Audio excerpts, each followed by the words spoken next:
Yo, what is good, YouTube? What's up, PlayStation Nation? Hold on. It's been a week, so you know what I mean? You guys get an extra trophy. Huh? Extra trophies on the What's Up PlayStation Nation crew. But yo, what's good, guys, man? What's Up PlayStation Podcast, episode number 48. We are 50. No, we are 2 episodes away from 50. I was about to say we are 50 episodes away from 50. Yo, to be honest with you too as well, this is like our anniversary episode. We are 1 year in to the What's Up PlayStation Podcast. If you guys didn't know, we started this podcast the first week of August. And we are here once again with the first week of August with episode number 48 of the What's Up PlayStation Podcast. Those people that are new here to the podcast, we are a PlayStation-centric podcast where we talk about the latest, the greatest, the bad, the ugly news of PlayStation throughout the week. I am one of your hosts, Jay Bari. I got the best list on YouTube. And it's always a pleasure to be here Saturday, 11 a.m. Eastern Time, every week with you guys, man. Greeting the PlayStation Nation, the best nation, of course. But I'm just one of the hosts, guys. We have another host, guys. Mr. the gaming god. The king of queens himself. Mr. Gaming with Persona. Persona, what's good, bro? And don't forget Mr. Politician as well. Go away, Mr. Politician. Anyway, yo, what is good, YouTube? What is good, PlayStation Nation? Your boy Persona of Gaming with Persona. And I say it every week.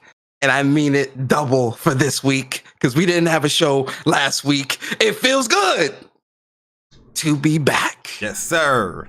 It feels good to be here on another Saturday morning with you beautiful, beautiful people. We appreciate y'all so much. We got a lot of good news to talk about today. I'm happy to be here as I am every Saturday with my bro Bari. And I'm even more happy because of the special guest we have with us today. It is going to be great. Guys, sit back, relax, get your coffee, get your egg, sausage, bacon, pancakes, whatever. And listen, man, it's going to be a great show, man. Appreciate you guys. Yeah, man, we got a special guest here with us this week, man. It's only right, you know what I mean, welcoming him correctly to the PlayStation Nation, to the Pegasus Nation. Where this guy's always been a cool guy, always been a very logical, rational gamer. And, it was like, yo, Persona, man, we got to get this guy on the podcast, man. It's only right that we're in a year in. Persona, we're a year into this podcast. Oh, it's crazy, bro. The growth is so great, too, man. Like, I remember when we first started, man, we had, like, specific goals that we wanted to hit. And when we didn't hit them in that specific time frame, we was like, yo, we got to keep pushing, keep going. Yep. And we got to those goals, man, and it's great. And with this guest, man, it's definitely it's crazy. It took a year, but I'm glad that we're doing this now, right? Especially the 1 year anniversary. Absolutely. Why not? Perfect. Absolutely, man. Absolutely. So, yo, we got my man Optimus Code in the building, the OG himself. Yo, Cole, what is good, man? Bro, it goes 1 for the money, 2 for the show, 3 to get ready. Now here we go. Look here, man. It is a pleasure to be here, chopping it up with the Pegasus Nation, my brethren in the royal nation of Pegasus. I tell you what, bro, y'all brothers do not understand how much I enjoy watching y'all enjoy gaming. And I mean specifically you two. Appreciate it. A lot of the younger cats that that's into gaming, but you two specifically, and I'm gonna tell you why. So when I first started this gaming stuff, like I was the only one that looked like me. And I had to go to like these user groups and we would go to like tabletop gaming tournaments and all of this stuff. And I was almost always the only black guy there. Mm-hmm. And this happened for years. Eventually the sports games came and then more people that looked like me started getting into gaming. They will follow mostly the sports games, and the EA sort of did their thing and they brought in more people like me. And then, like I said, like the fighting games, but that's still kind of sports related. And then also they would come to like the action and the shooting and all of that stuff. And so really once EA dropped, a lot of more people that look like me started getting into gaming. But all before then, it was really just me. Like no matter where I went, it was just me and a bunch of other white kids that was only into the game and stuff. It was curious as hell. Bro, when the brothers came in, they ignored like all of the other stuff that I had been enjoying that I called gaming. They ignored all of that stuff. And like I said, they was led to the sports titles, then like the first person shooters and that stuff. But like the RPGs, the little quirky games, the games that have like more of a skill component than a graphic component, they pretty much bypassed all of that stuff. I tell Hard 8 every week, if a game ain't got a weapon, you're not interested. If a game has you just using your brain or like turn-based stuff where you actually have to think about what you want to do, not interested. I just want to run and shoot. Oh, shit. And you guys is like, man, I really am like the way these brothers doing it because they talk about RPGs. They talk about the fighting games. They talk about weird little quirky games. And not, like y'all not just talking about them for clout, right? Like this is what y'all do. And y'all be up on stuff that I ain't even heard of. I'll be like, what? Man, let me go check that out. Yes, sir. So I'm serious when I say, bro, like y'all got to keep this going because so much gaming is so wide and varied. And a certain group of people, again, that look like me, they only focus on this one small area of gaming, man. I really appreciate y'all, brothers. Man, y'all are what I call like total gamers, man. And I appreciate all that y'all bring. Like, I'm dead serious about that. Thank you. Oh, yeah, man. You know, really appreciate we're very passionate about this hobby, man. And sometimes, you know, we go a little aloof. But, you know, it comes from the heart. It comes from the heart, man. But yo, speaking of you know, Hard 8, man, I appreciate you know, the dynamic between you guys when it comes to AGS podcast, man. That podcast is definitely going through its times, but I feel like you guys are at a good point right now with. Because you and Hard 8 is two opposites, but it works. You know what I mean? So, it's very enjoyable to listen to, man. And also, you know, you're the king of the Twitter spaces. You know, it get us through our day. Yeah. That's a fact. That's a fact. Always asking like these unique gaming questions, and it definitely sparks a really good conversation. Speaking of that, real quick, I know we got to move on, but real quick, am I safe here? Because, Persona joined the spaces, and I was like, Persona, you know, we're not going to attack this dude. We're going to be kind and gentle, you know, with respect. And he was like, I don't need you to tell me how to treat. No, I'm always respectful. I'm like, but I seen what you did to Craig. No, I'm always respectful. Then I seen what he did to Frog. I'm always. Then he told me, for you, Code, I'm talking for Persona, and if I call him P-Brain, that's what I mean. So I just need to understand: am I safe, man? Like, what's the rules around here, man? No. This is definitely this is a Gaming with Persona on my channel, right? This is this is Persona Speaks. This is Persona. Nah, but this show is definitely safe here. Like, you don't got to worry about. I mean, me and Bari definitely have debates, but. Oh yeah, me and Persona, we go in. Listen, listen, Persona already know me for years, bro. I don't give a damn if I'm cool with you. If I disagree with you, we gonna go in. Yeah. We definitely disagree, but we always keep it respectful. Absolutely. And obviously, you know, if a debate sparks due to one of our conversations, I mean, you're free to speak how you want. Like, you know, this is, you know, even though this is a PlayStation centric show, we don't want to tie people's hands behind their back from how they speak, right? You want to be able to speak freely and speak how you want, you know, because there's sometimes where, although this is a PlayStation centric show, sometimes it calls for it to speak on Xbox just a tiny bit for comparison's sake, if the conversation calls for it, right? But, you know, we talk gaming, you know, me and Bari, you know, even though we talk very passionately, we're not fighting. It's definitely a debate. There's definitely been some times that Bari, I remember one time he said, Persona, he called me stupid in a very Bronx type of Bronx Bari type of way. Persona know when I go in debate mode. Listen, when I go in debate mode, you better hang in there. You know what I mean? Strap in because I'm going in. But but that's my bro right there though, man. But yo, guys, we appreciate everybody in the chat. We see you beautiful people in there, man. And Red being very disrespectful in the chat. Red, send me them shins, okay? Persona, we got some super chats though, man. Let's get these super chats before we start this show, man. Shout out to NoteCap Podcast, aka Sick Humor TV. Sir. Mads was donating before the show started, man. All love to Sick. He says, first, I know the show will be great. Appreciate you, Sick, always, man. And then shout out to Show Wayne, man, with the $2 super chat. He says, I'm here to support and be a hater at the same time. That's my guy. Shout out to Show Wayne, man. Appreciate you, bro. Games for Eternity, $3 super chat. He says, best duo on YouTube. Wow. Yo, Games for Eternity, we appreciate you, man. Thank you, always. Andre Clay, appreciate you, man. $5 super chat. He says, what's up, Xbox Nation? Oh, that's Andre Clay is the only Xbox guy that can talk trash to us. That's it. That's a fact. That's a fact. Yo, shout out to Chris Righteous, man, in the building. Second best list. Let's go. Second best list on YouTube. He said 100%. Appreciate you, man. And then we just got a super chat from Hola Moco 17. I appreciate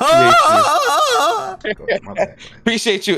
SEK is what? I don't know what currency that is. Seek? I forgot what it is. Yeah, Seek. $50 Seek. He says, Persona treat Code with older brother respect. He's well appreciated in the pony community. Oh no! Listen, absolutely. I have a tremendous respect for Code, man. Like I have a lot of respect for him. Like even if a debate were to happen, it's always respect. Like I would. Yo, listen, I'm not a disrespect. I'm very nice. I'm a very nice guy. Hey, yo, listen. I done seen it with my own eyes, bro. You know somebody disrespectful when they talk about I'm a respectful person. They got to tell you that they're a respectful person. Listen, I'm a PlayStation fan too. You feel me? Yes, no, I have nothing but respect for Code within this community, and I respect his thoughts and things like that. Trust me, 100%. Well, man, I want to say something real quick because there is a thing that I noticed. I think it gets overlooked, but I think it's important to say it. If you look at the Xbox community, again, just for comparison, I'm not about to trash the Xbox community or nothing like that, but if you look at it just for comparison's sake, the way the Xbox fans treat Phil is very different than the way the PlayStation fans treat Jim Ryan. Phil can do no wrong, while PlayStation fans criticize Jim Ryan every other week. Absolutely. And then I've noticed that with the Xbox community itself, they all speak as one. You never see one Xbox guy challenging or debating or disagreeing with another Xbox guy. They always present a unified front, no matter what the topic is. Oh yeah, that's a fact. They're a cohesive unit. Cohesive unit. Yeah, yes. One thing I noticed about the PlayStation community, you can disagree with Rock, you can disagree with Craig, you can disagree with J-Dub, and it is expected that, like even on this show, I have seen y'all disagree. It is expected that as a PlayStation gamer, you speak your mind and you don't have to carry the company line with the rest of the PlayStation guys. Each guy's an individual and they say what they mean from their own heart. The Xbox group is not like that, man. They really are one collective. And whatever one of them say, they all champion that same idea. You never see them disagreeing with each other. Well, it's funny. It's funny you say that, Cody. And then Barry, we'll get into the to the games of the week. But me and Barry, for example, although we both love PlayStation very much, we definitely our preference is PlayStation. Our views are very different when it comes to certain business practices of PlayStation. Yeah, so it's always funny when people kind of like lump me and Barry into like this, oh, you guys are just some fanboys. And it's like, no, not really. We definitely speak on the negatives, and the community will come for you. Because I remember when we were talking about how we felt about the games going to PC and the lack of news, and the chat was and these are PlayStation fans were getting at us. Oh, Persona, you don't know what you're talking about. You overreacting. Barry, you sound dumb as fuck. Da, da, da. But that's the great thing about this gaming community is that we all can disagree and still come together and enjoy gaming.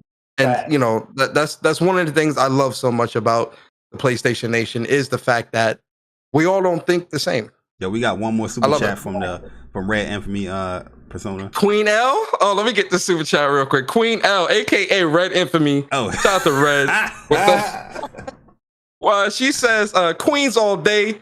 Persona, you know the vibes. That's a fact. Queen's the best borough. Barry light skin God. Persona King L. See, that's why I said Queen L, because I knew she was gonna put that in there. Queen L, shout out to Red, Queen of L's. Appreciate you coming through.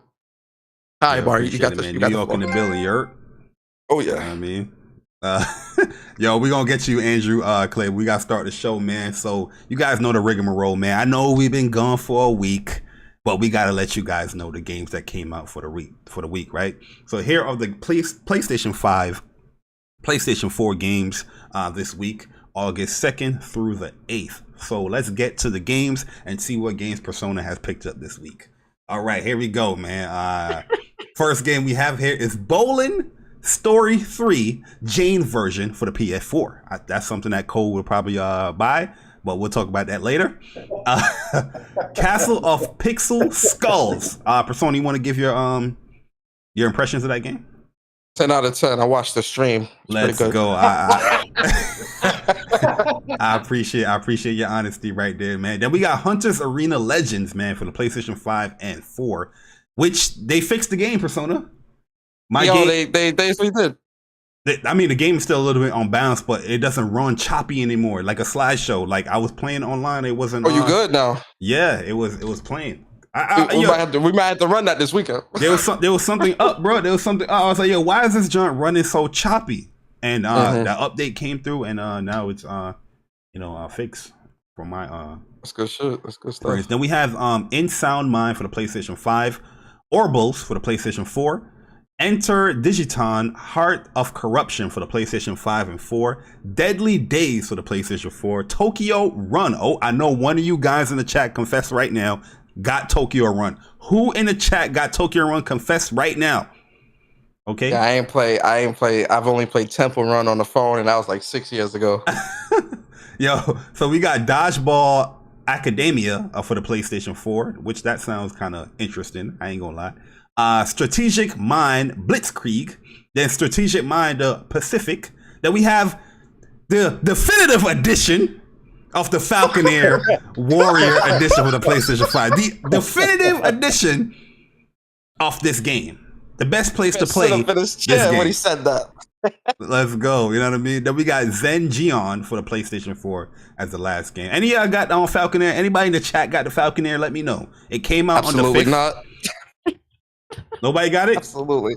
I'm not buying that. Absolutely. All right. You know what I mean? I wasn't interested. Are you guys interested in it? Like, and it has nothing to do with the competition. It just never looked like something I would just rush out and grab right away with a next gen console. Nah, I'm not interested in it either. I'll be honest with you. Bro. Yeah, I'm good. Persona gonna buy it later. I got too many games on my plate. Nah, I'm not. Yeah, you are. You know me better than that. I'm not. Yo, you buy everything, bro. You buy everything. You buy everything, bro. You got like 6 games that ain't been played yet. That came out within the course of like a month. What the hell are you talking about? That's a fact. You know what I mean? That's why we got this SSD. That's a fact. Yo, but with all the games that came out for PlayStation, man, Optimus Code, man, we're gonna ask you first. Do you have a spotlight game for the week to let the PlayStation Nation know? Like, listen. This game right here, guys, is cool. Give it a try. It should be on your radar. Let's go. I really don't. The games that I've been playing recently, everybody already know about, which is Plague's Tale, Innocence, and Final Fantasy VII Remake. That man came prepared. Listen, Optimus, you know me, and I know you. You know me more than I know you, but I know you more than you know me. And you came prepared. Okay, you just became Bari's best friend in the entire world, man. Listen.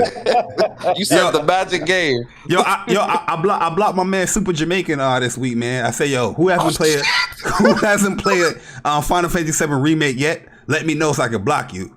My man said, he said he started it, but he like Persona 5 better. I was like, block. No. And that's my man's right the there. Wrong things. Yeah, that's my man's right there. Yeah. You know what I mean? Yeah, he wants trouble. But yeah, Persona, how about you, man? Spotlight game for the week. Yo, Bari, listen, I'm breaking the rules because we missed last week's show. Absolutely. So I'm giving 2 because you know what I was going to say last week. Absolutely. So I'm saying it this week, and I'm giving another game this week. All right, so the spotlight game, my 2 spotlight games for this week. One is Tribes of Midgar. I've been playing this game a lot. I've put about 20 hours into this game already, and it only came out last week.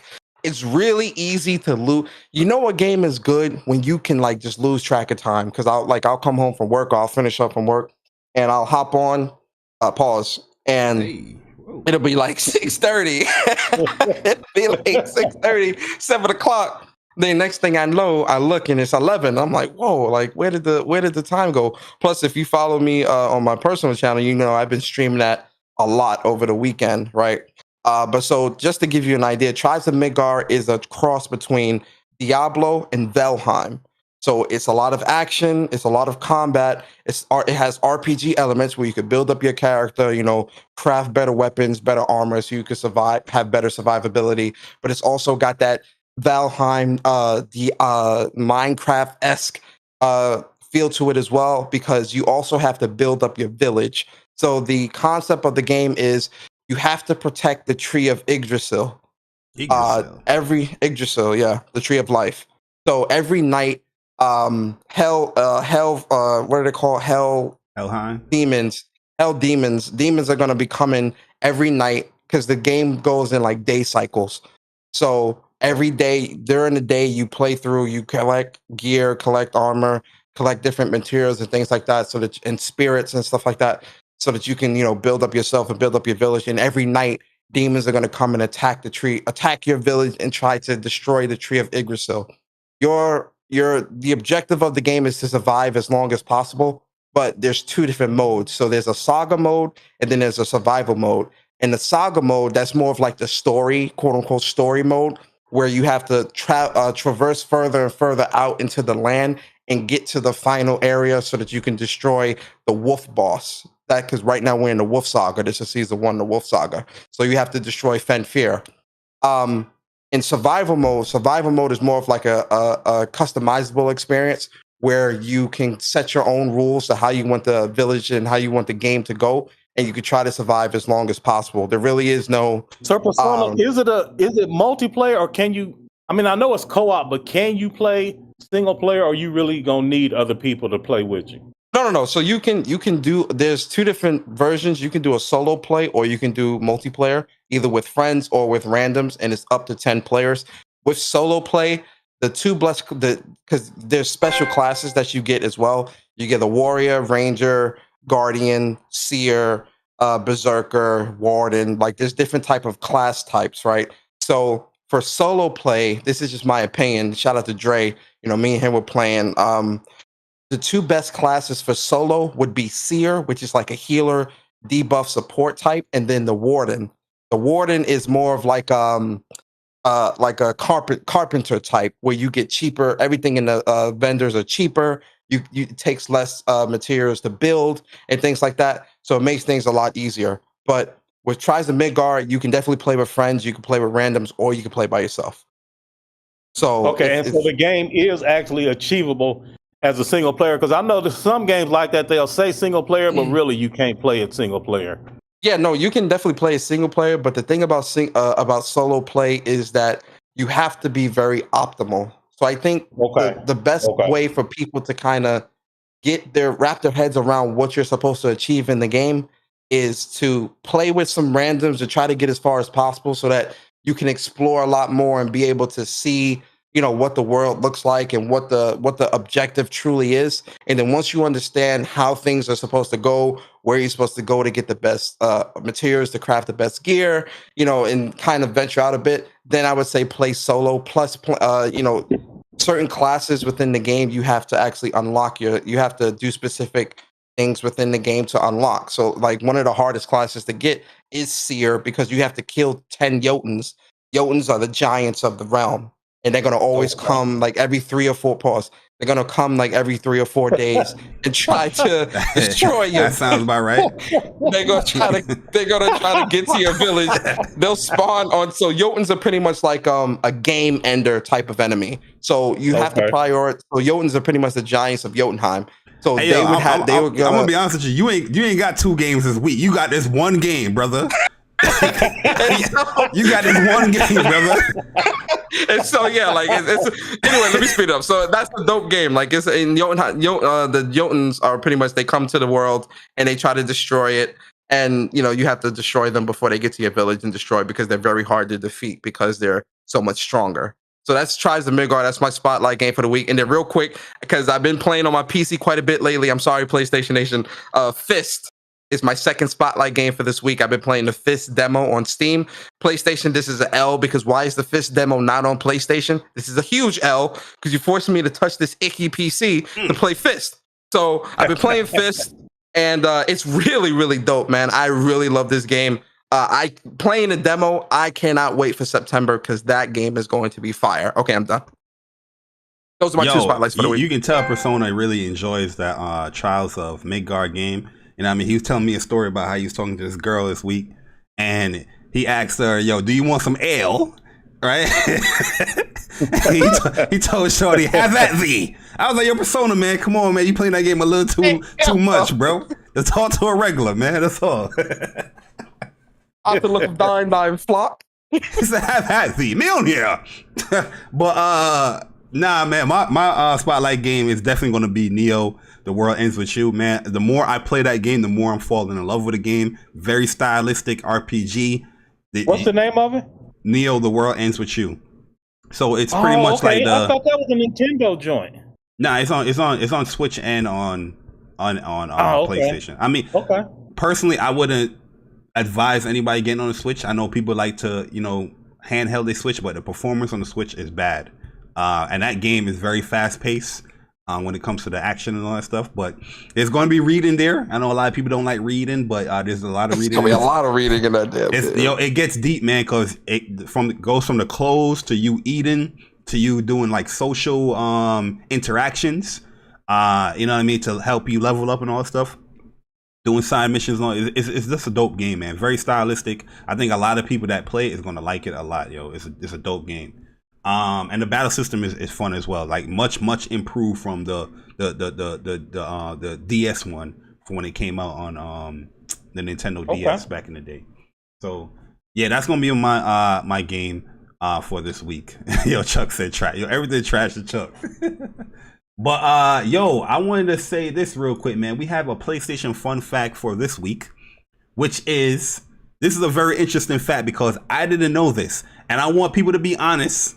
I want people to be honest if they knew this or they didn't know this, all right? So this PlayStation fun fact is going to be a PlayStation 2 version one, where the PS2 wasn't just a console, it was also a Linux computer. The PS2 most impressively had an optional kit to convert it into a Linux computer. The kit cost around $200, included the Linux distribution on DVD, documentation, and Ethernet adapter, a USB mouse and keyboard, a hard drive, and a computer monitor cable. So did you guys know that the PlayStation 2 was also a Linux computer? I did not know that. You have to get the kit back in the day for $200, but I did not know that at all. I didn't know that either. Yeah, I didn't know that. That's pretty cool. I absolutely did you know that code? I absolutely knew it. Yes, I never did it, but I do know a couple of guys that did do it, and we poked around on it a little bit. It was actually a lot of fun. Yeah, for sure. You know what's funny too, because I forgot who made the comment. It was on Zaire's show. It was like on Next Gen 720 show, and somebody made a comment on how the army was using like PlayStation 2s, as like computers or whatnot overseas, and everybody was roasting this dude. Everybody's like, "What? PlayStation 2s roasting them?" But you know what I mean? I can see it now if this is true. You know what I mean? Like, well, it is true. It's a fact that it is true. So they was roasting him out of ignorance. Like, yo, he was actually kind of telling the truth, I guess. I don't know. Facts, yeah. But yeah, man, let's move it along, man. We're gonna get into the news, and we're gonna start off with some news that came out last week because we wasn't here last week, guys. But we're gonna start off with this news, man. Very unfortunate news. It's not confirmed. It is not confirmed, but it's coming from a very credible source here with Jason Schreier and Jeffrey Grubb. So the PlayStation. Whoa, wait. Which one of them are you calling credible? Both of them, or just one of them? Well, I'm calling them both credible. All right. You know what I mean? All right, go ahead. However, everybody want to, everybody want to code say. is funny. But yeah, Horizon is getting delayed to 2022. Allegedly, nothing really came out from PlayStation from the horse's mouth yet, as far as the game getting delayed. But what's your thoughts on this, man? Is this discouraging? Is this okay? Is this okay? Is this fine? Let's start with Cole. Cole, what's your thoughts on this, man? I mean, it's going to be a certain amount of ambivalence, right? Like every single time. So it's like you feel two emotions. You feel two conflicting emotions both at the same time. You're happy and sad at the same time. Like, for example, your son grow up and he about to go join the military, and you happy that he about to go, forge his way in life. But at the same time, you sad that your son is leaving and all of this stuff, right? So it is possible to feel two conflicting emotions at the same time. That's called ambivalence. And it's certainly ambivalence here, right? Like at the end of the day, a game delay is always best for the gamer because we don't want another cyberpunk situation at all. We don't want games being rushed out just for profit because we know they're going to sell. And we appreciate it as gamers when these organizations take the time to give us the best product that they can within the constraints. But at the same time, we certainly do not like anticipating the game, thinking that we're about to get to enjoy it here for sometime this year, only to find out that we're going to have to wait longer. And then for me personally, that Sony hasn't confirmed it makes it worse because it allows you to still hold on to hope that, okay, well, maybe this isn't really true after all. Maybe they got their wires crossed. I mean, I guess y'all put a lot of confidence in Jeff Grubb, but I don't. And so at the end of the day, it's like, is this real? Is this legit reporting? So if Sony would just come right on out and say something, then we can start preparing ourselves for a longer wait, or we can know to discard it. So for me, like I said, I'm feeling ambivalence. I think it's great that the game gets the time it needs, but it's also frustrating to not be able to enjoy it when you thought you would. That being said, there is no shortage of greatness on PS5. So at the end of the day, even if it is pushed back, it's still, y'all just told me 2 games right now that I got to add to the list. Because I was sleeping on that Midgard because I wasn't into the graphic approach. But anyway, so yeah, I definitely feeling 2 things at the same time. Yeah, I had like, oh, go ahead, brother. No, I mean, I definitely agree. Like, you definitely like, okay, it's delayed. If it's true, it's delayed. It's going to be more polished. PlayStation's all about that fragrance, and I mean, it's going to smell good regardless when it comes out, right?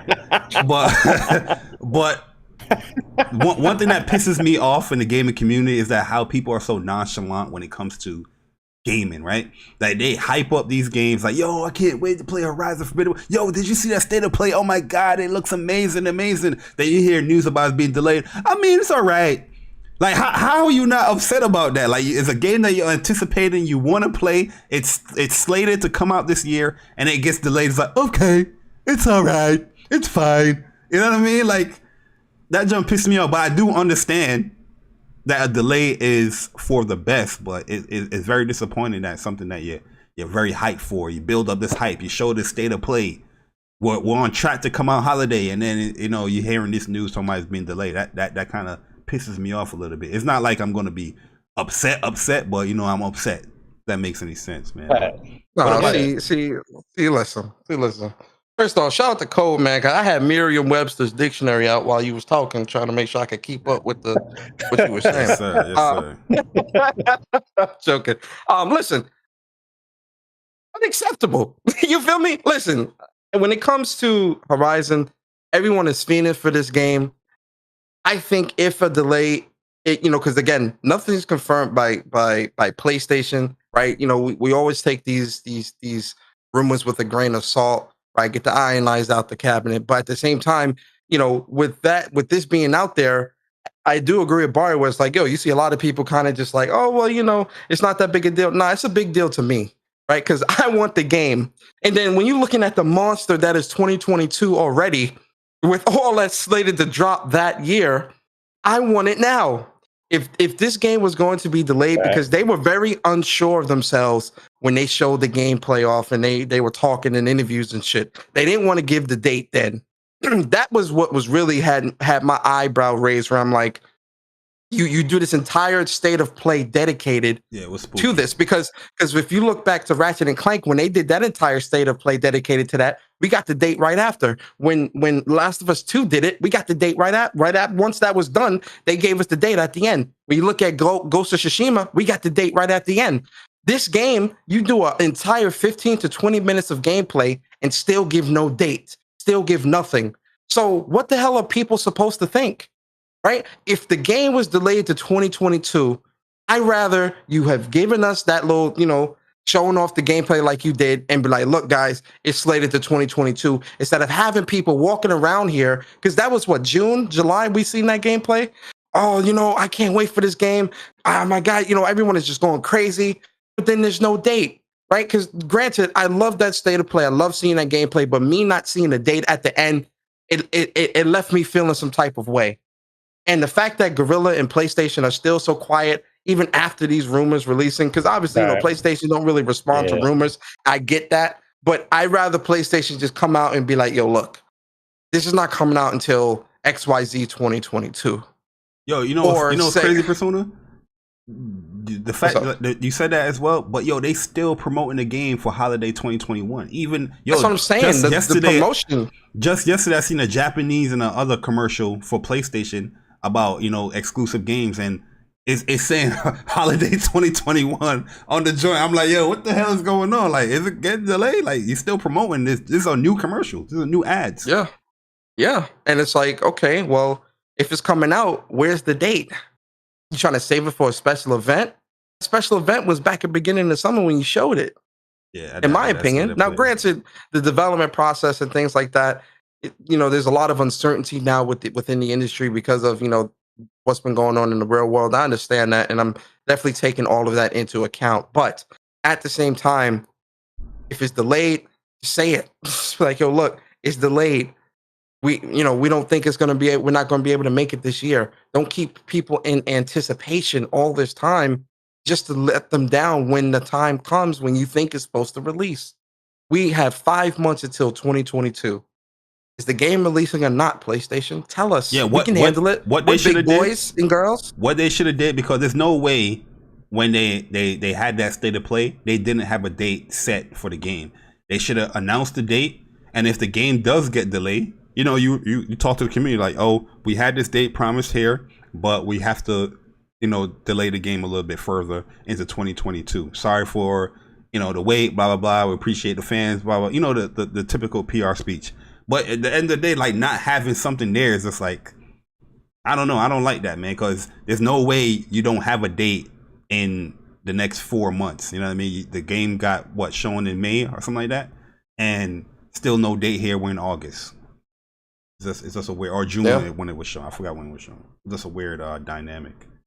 You know what I mean? But it is what it is, one man. Thing I heard this about Xbox and Halo too. Again, just for comparison's sake, there is no date for Halo, and a lot of people, especially in the console war, think it's because like they hedging their bets, it's not ready. They're trying to wait as long as possible, so on and so forth.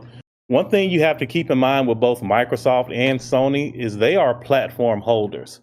And because Microsoft owns the Xbox platform and Sony owns the PlayStation platform, they work with their partners, third parties, Activision, Take-Two, so on and so forth.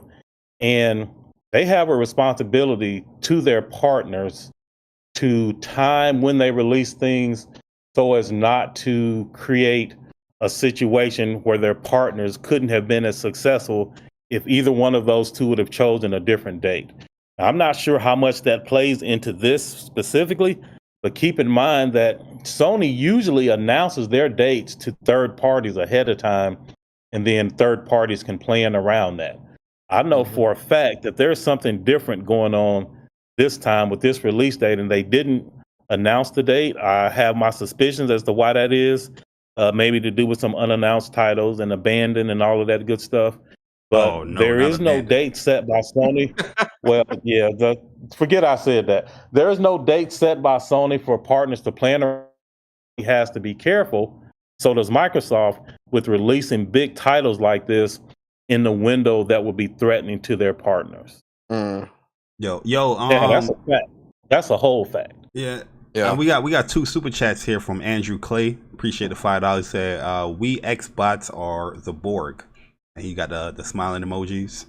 And then we have another one here from my man Damien. Appreciate the super chat. Damien say, yo, salute to my bros Persona and Bari. Got the legend Optimus code in the building. Hit the like button before Bari kick you in them shins. You know the vibes, man. That's a fact. That's a fact, man. I got the Timbs on. I got the Timbs and lugs. You know what I mean? With a steel toe. Nah, I mean, I definitely get what you're saying, Code. And I can definitely understand that. But I don't know if it's factoring into this specifically. I just know that is a thing. That's all I'm saying. Yeah, no, I get that. And the way Holiday's looking is definitely pretty packed. Yo, you know what? Already? Some of the biggest games, we don't have a release date. Horizon's a major anticipated game this year. Call of Duty, no release date. Halo, no release date. Like there's a lot of big games that we have no release dates yet. No dates for. Which got is the weird. dates for Battlefield and Far Cry 6. Yeah, Far Cry, Final Fantasy 14, 14, and Walker. I think this year is straight. I'm gonna be honest with you. I think this year is just. I want to ask you guys a question, man. Persona, do you have your hard hat on? Cole, do you have your hard hat on? Your goggles? Do you got your screwdrivers? Do you have your wrenches? I got my HVAC. I got my HVAC license, bruh. Listen, I don't hear no clicking back there. I don't hear no clicking. Are we ready? Do you got your tool belts? Huh? Right. Don't let me get the lisp out. Do you got your tool belts? I got the HVAC, bro. Be ready. The beta came out for some PS5 users for version 2.0. Which I find it funny that everybody's questioning about why is PlayStation giving a beta to test their SSD? They should be testing their SSD. No, that's not what the beta is only for. It's a system software beta. That's an additional feature is the expansion SSD. But they came out here and they gave a thorough breakdown as far as what M2 SSDs are required, how to install them, how to move them, how to remove them, and the FAQs as well. And for some strange reason, this was a quote unquote clusterfuck for PlayStation to do this to their fans. So we're just gonna be scrolling down. You guys can comment on how you guys felt about this beta. You guys felt about the process that PlayStation took, when it came to the SSD, because Mark Cerny for a year and a half now has stated this stuff, and people that didn't really listen, they said that they fell asleep because Mark Cerny is boring, but they still want to talk about that dev talk. You wasn't really paying attention to what he was saying.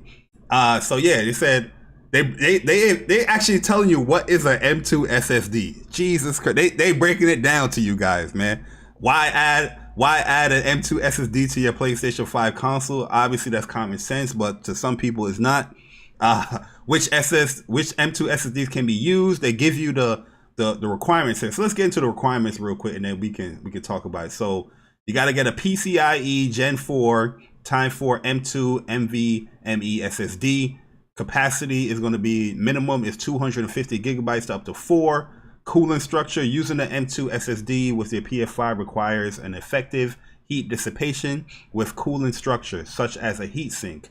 You can attach one to your M2 SSD yourself, either in a single-handed format or a double-sided format, which I think some people was getting the double-sided ones, and it kind of was a little too big. There's also M2 SSDs that have cooling structure such as heatsink built in. The speed requirement, this is the minimum that they said, where you have to have that 5.5 megabits down or faster is recommended. The module is 22 millimeters width. 22 millimeters width not supported. Anything bigger than that is not. 25 is not supported. Form factor M2 type. Well, I don't know what the hell is these form factor stuff. 2230, 2240, 2260, 2280, 2211, 110. These numbers can be found in the retail listings of the M2 SSD drives.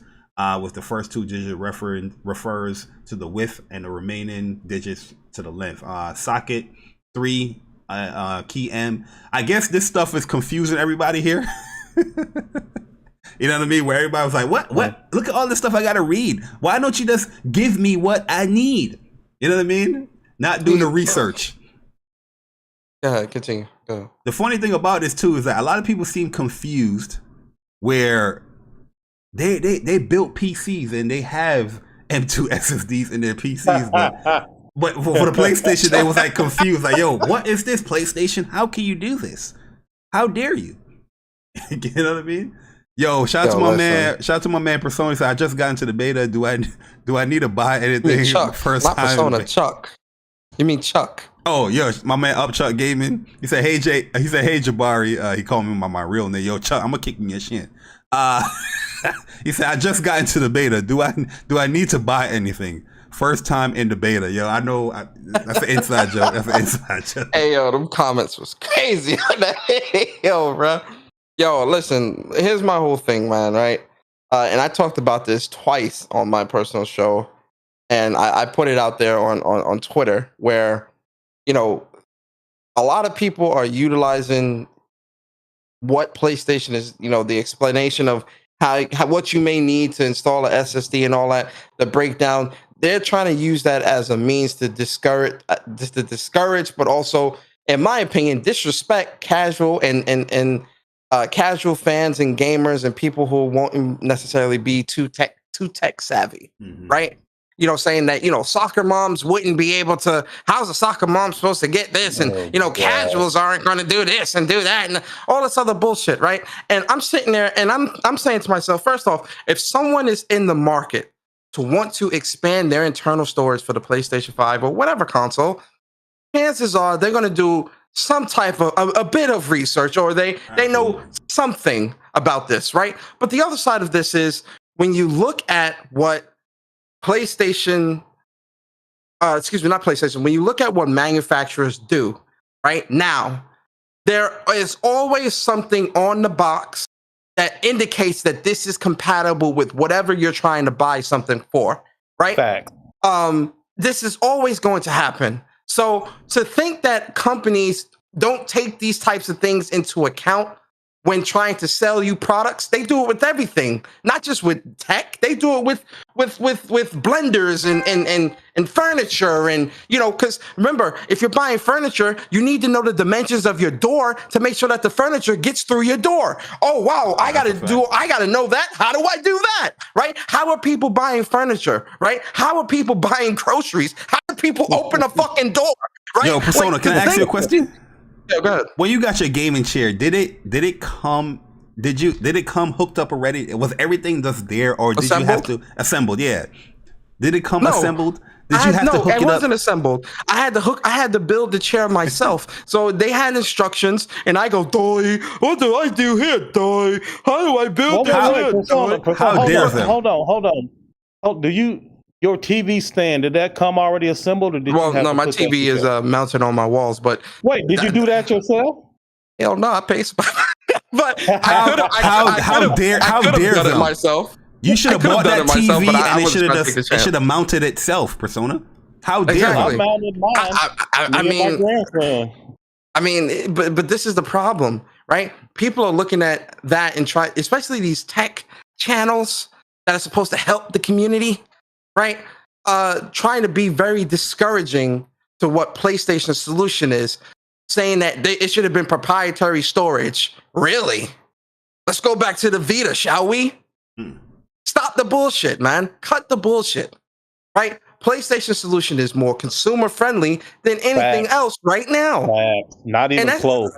Like, it's the most consumer friendly. And again, if you think manufacturers are not going to specify, hey, you're in the market for an expandable storage, this is PlayStation 5 compatible. If you want this, it's got read and write speeds of 6,000 and 7,000 and this stuff.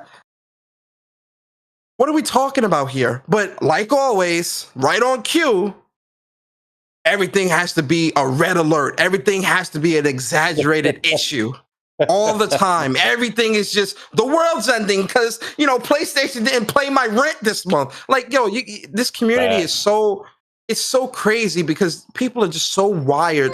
Like, and this is why like everything is considered breaking news. This shit ain't breaking news. It's an everyday thing. An update happened. You're able to update your storage, and it's in beta to make sure that your console doesn't fuck up, so that they can track the data to make sure that everything is working on the up and up, so that when it becomes widely available to everybody, the failover rate is as low as possible. But people don't think like that. It's about pushing the agenda.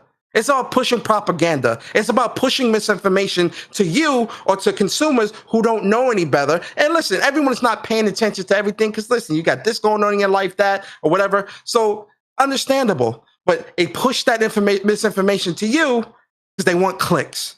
They want attention. And there it is. And there it is. So at this stage in the social media popularity game, so everybody loves a David and Goliath story, right? Everybody loves for the underdog to win. They just do. And it's real popular these days in social media to attack PlayStation as the Goliath and root for the little underdog that is Microsoft. And all of these channels, they realize that they can get a lot of attention from a certain fan base if they can do a lot of things to throw shade at Sony and whatever Sony is doing, and so that other people can feel good about their purchase of the competing console, let's just say. And because of that, they cannot compete when it comes to games, which is the main factor, right? So because they don't have the games, they always try to create a distraction. And that distraction that they're trying to create this time has to do with this whole SSD expansion slot. And so here's the thing. There are like two main points for this, in my opinion, two main points that we have to consider. One, it's a beta program. So all these people complaining about what are soccer moms going to do. And I said this in the video, that really annoys me. I know plenty of soccer moms who would be offended at the idea of using them as the representation of stupid people that can't figure out basic things.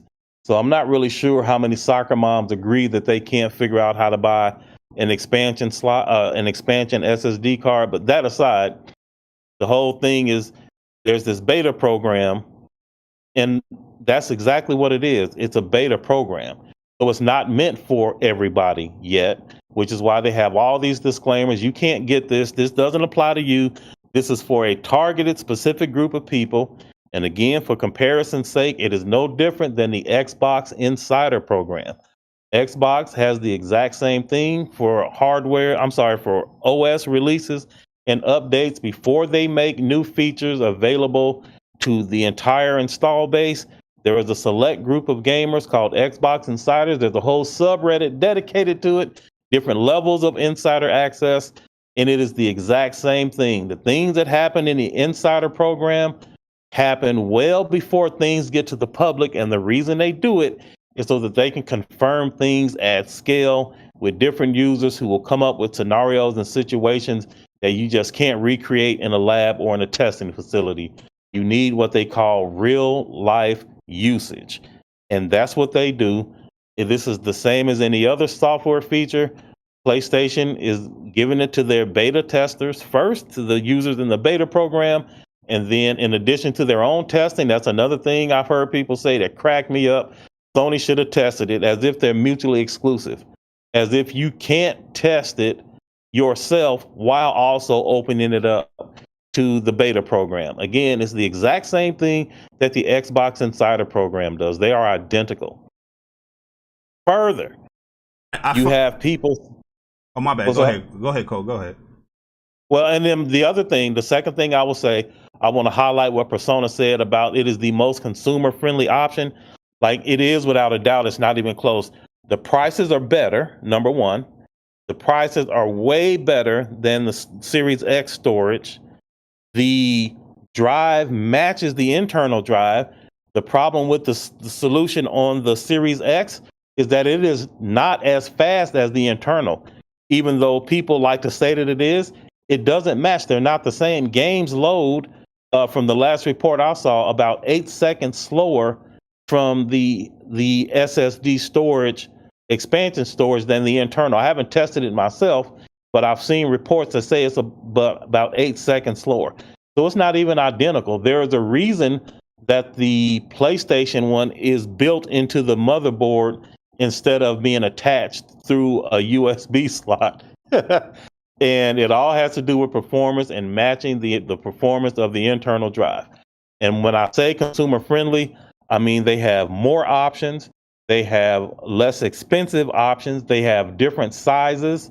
And the idea, I seen this one person that said, well, we both pay about $200 for, or even about $220 for a terabyte of storage.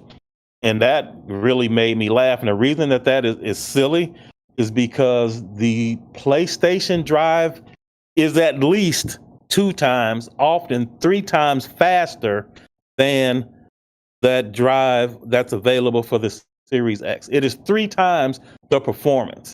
Saying that we both spent $220 is equivalent of saying I bought a 1080p TV for $1,200 and you bought a LG CX OLED for $1,200, but we both paid $1,200, so we the same. Yeah, man, stop it. Miss me with this trash, man.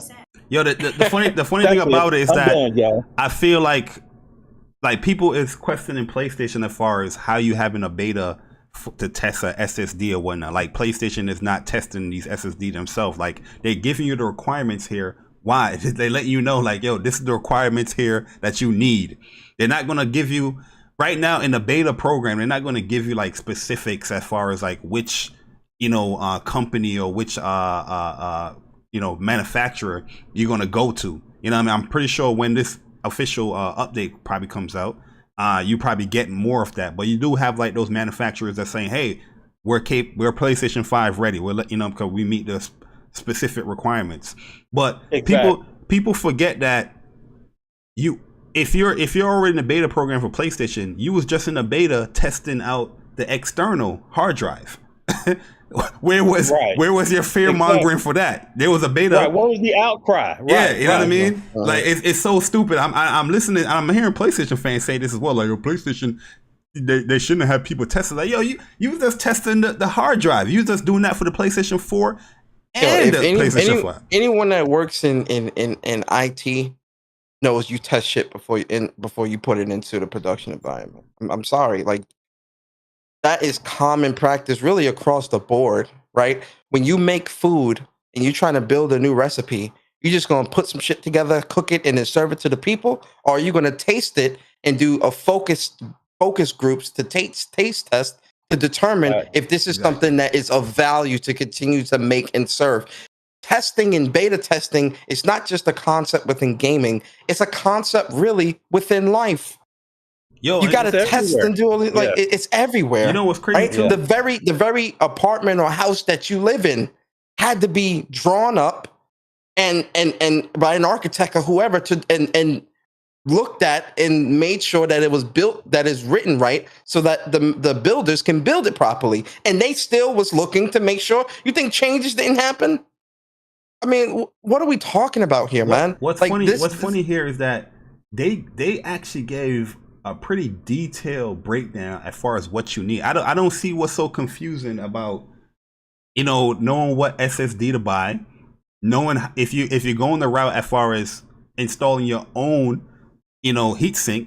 They're giving you pictures, Persona Cole. They got pictures. You know what I mean? It's not just word. They got pictures for you. Well, I don't see what's so confusing here. Like they letting you know, they giving you the steps. You know what I mean? What you got to do. And so here's another thing, y'all, real quick. I know I talked for a minute, but real quick. Again, this is the beta program. This is not meant for general consumption yet. So after the end of the beta, they will have a list of recommended drives that they 100%. Recommend for all users and all of this stuff. So rest assured that will be there. You won't have to worry about none of that stuff. The reason that they give you these specs, there are a couple of reasons. Right now, as far as we know, there aren't any partnerships that have been established. So they really can't show preferential treatment to one brand or another, right? Like they can't say, go get these. They could, but that would not be in their best interest right now. Second, there are drives that haven't even been made yet will work with the PS5. Drives that will be made in the future will work with the PS5. They're telling you, here are the specs. You can get anything that matches these specs, experiment to your heart's content, and do what you do. Feel free to experiment, but we're not telling you specifically which one to go choose yet. They probably will, again, after the beta. But for now, they're giving everybody the freedom. As long as it meets these requirements, go have at it. There are plenty, tens of drives that are available, and more will continue to come. And it's the whole thing about teaching a man to fish or giving him a fish. They are teaching you to fish. They could just tell you, here, go use this. But then what happens when that's not available or that runs out? What they're doing is they're telling you, here's how it works. They're teaching you to fish, and you can go get any drive that matches this, and you should be good to go. It's not that. And here's how to install it. Here's how to uninstall it. Here's how to move your game. It's no different than when you buy like a gaming desk and you have the instructions on, let me see. I gotta get screw A and lining up with part L. You know what I mean? Like, if you can hook up your gaming chair or your bed set, how the hell you can't do this? What is the issue? This is the problem. These are people. The videos that I've seen with the fear mongering. When you look at their setups, they got the RGB lights, they got the double triple monitors, the nice beautiful rig, TV mounted, the mic with the arm, all these shelves with statues and shit on them and all that. And I'm sitting there and I'm like, how did you build all this? You just came out the womb knowing how to build, huh? You came out the womb a carpenter, you Jesus?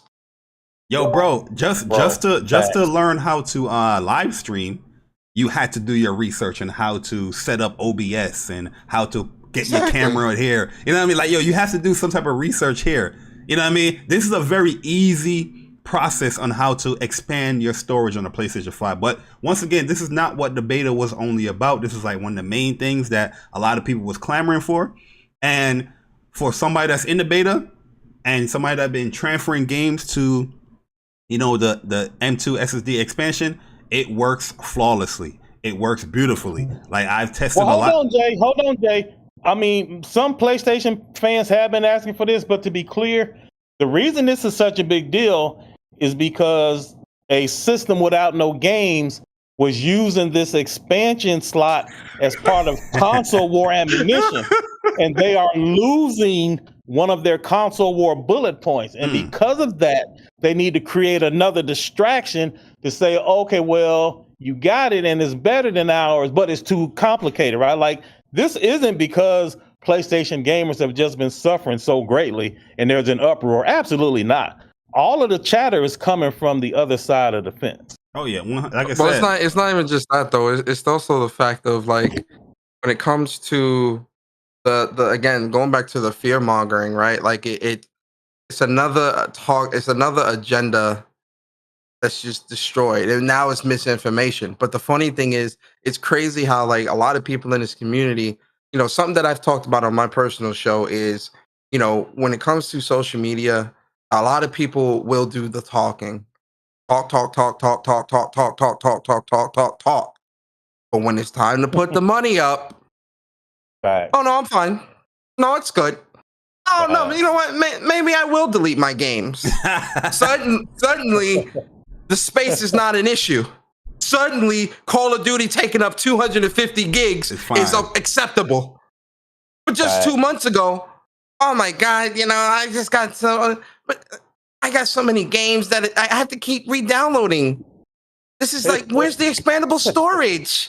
Where's the expandable storage, guys? Like, Yo. I want to play my PlayStation 5. I can't because the expandable storage.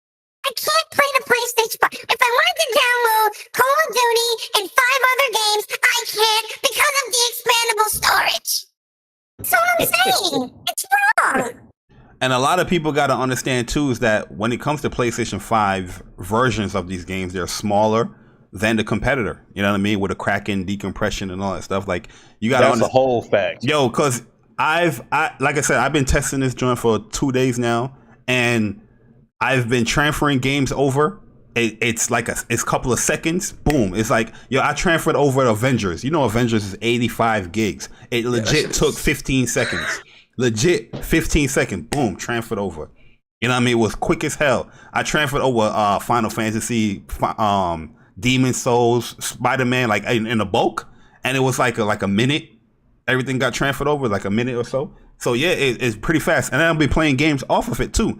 Ratchet and Clank, Returnal, Godfall, and they run flawless. They run pretty good. So you know what I mean. So the beta it's working really really good. For a beta, yeah. But that's not the only thing in the beta. The beta also added all the features and stuff like that. As far as like manual trophy tracking, you can actually truly customize the game base or the game hub now, or the control center. Well, yeah, control center is what they call it, where you can move like your profile over to wherever you want it. You can move like the game switcher to wherever you want it, the game base to where you want it. Now you can really like customize it.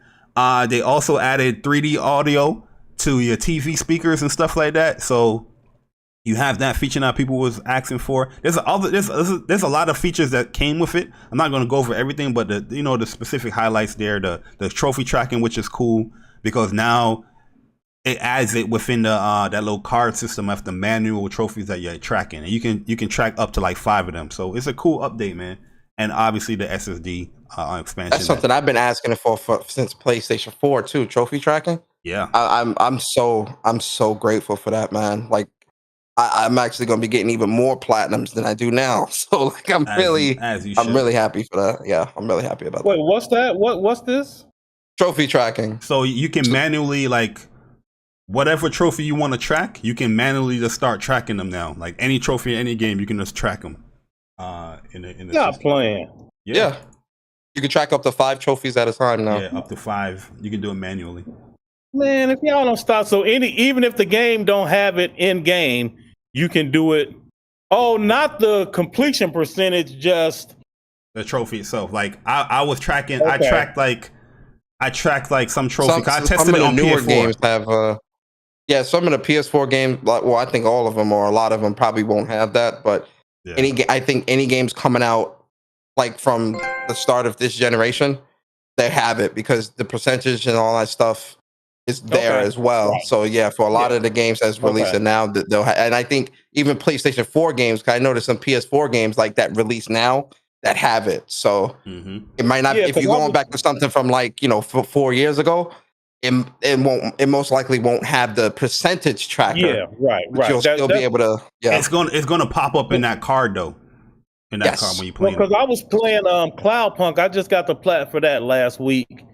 And the last platinum, you had to unlock 122 locations on the map, some of them hidden. And so I'm driving around doing all of this stuff, but they never let you know how many you had or how many you had to go.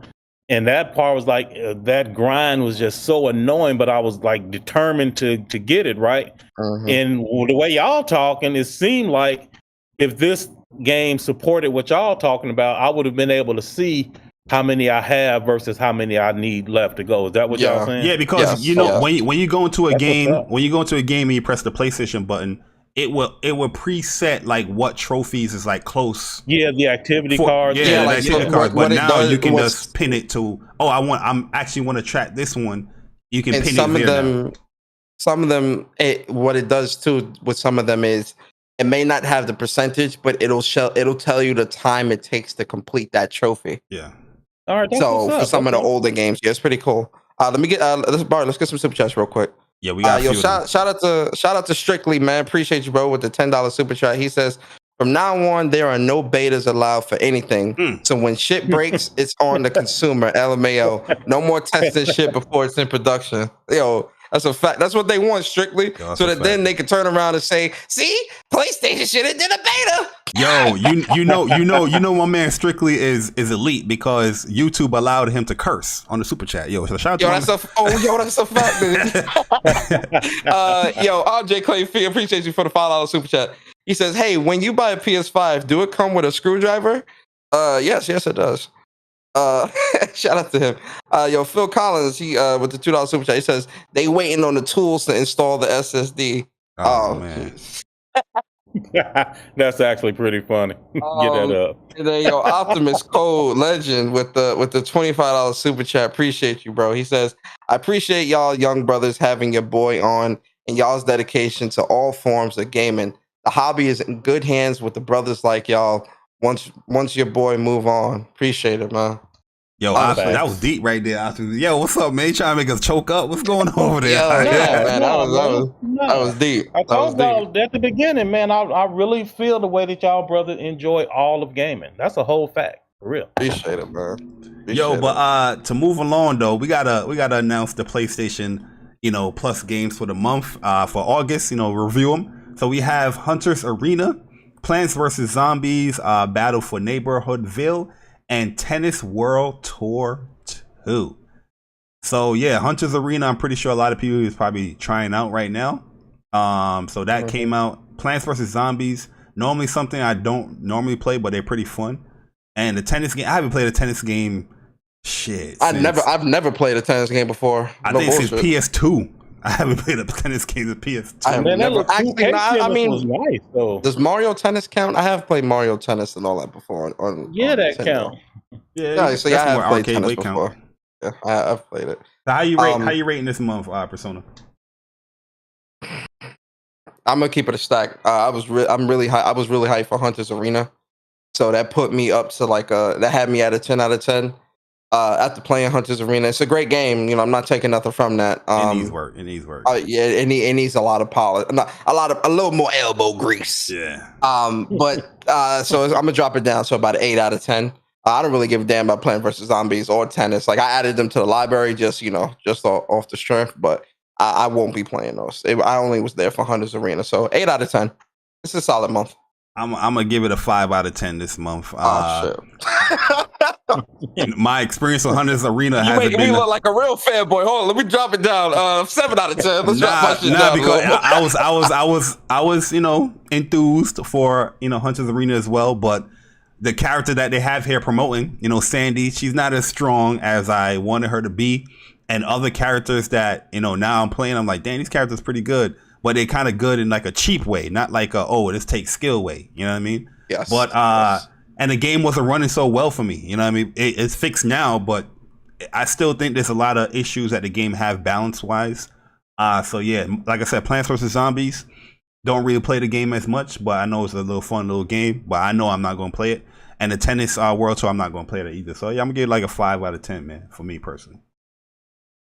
What about you, Cole? Oh, it's an L for me, for sure. Number one, I don't really like competitive multiplayer games like shooters and stuff. Couldn't care less. Not interested. So that didn't pique my interest. The tennis game didn't pique my interest. The Plants vs. Zombies, definitely not.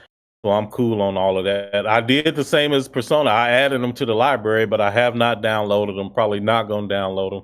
If I end up playing one of them and they change my mind, I will up it. But it's a L. It's like a 2 out of 10 for me. No, yeah. I mean, let me down my score to about a 6.5. Hey, yo, brother, man, you went from a 10 out of 10 to an 8 out of 10 to a 7 out of 10 to now. Let me down my score a little bit. I didn't think about it. I didn't think about it, man. It's about a 6 out of 10. Yeah, so you trying to say you was capping? You was capping before. I was capping a little. I was capping a little bit. I can't be looking like no fanboy. You hang out with Mr. Gaming Politician too much, man. That's your problem. Oh man, yeah, Gaming Politician. He clouded my judgment a little bit. That's your problem. But it's a 6 out of 10. With PlayStation Plus being the best service in gaming, there's also the second best service in gaming. PlayStation Now adding some wonderful games. In August, where it has one of my favorite games, Undertale. You got Ghost Runner as well, pretty new game to the consoles, and Nier Automata. So, how you guys are rating this month of PlayStation Plus? I'm rating it very high because I love Undertale. I'm gonna give it like an 8 out of 10, personally. Nier Automata alone is just top tier, and Undertale is such a great game. If you guys haven't played Undertale, very, very good game. Yeah, I give it about a 8 out of 10 as well. 7.5, 8 out of 10. Undertale is pixelated and all that stuff. I know everybody's scared of the pixel, but this is one of the most unique RPGs I've ever played in my livelihood. Those boss battles are challenging too, bro. Yeah, and the thing is too, really require. You don't even have to play. The way, every RPG you attack, you got to kill the boss and all that stuff. There's a pacifist route you can take in the game, and that's something new that never really happened like that in the RPG where you can not kill anybody. You can become friends and shit is crazy. It's a good ass game. Y'all thought Returnal was hard. Undertale gonna put you to shame, boy. It's a good game though. Like Undertale, I definitely think people should check that out. And music is my God, Near Automata is one of my favorite games of last generation. I love all 3 playthroughs: 9S, 2B, A2. Yeah, fire. Especially when you get to that A2 playthrough. That's like peak. Yeah, I love A2. Yeah, it's just so great, man. Yeah, she's really great. Yeah, Nier. I think people should definitely play Nier, not Automata. Then after that, play Nier. What's the one that came out? Ghost Runner. Replicant. Oh, Replicant. Yeah, Ghost Runner. I'm not really. I'm good. I'm good. I don't know. Certain games. This gonna sound real. This gonna sound real like messed up. But hear me out, guys. Ghost Runner looks like a. It looks like a PC game.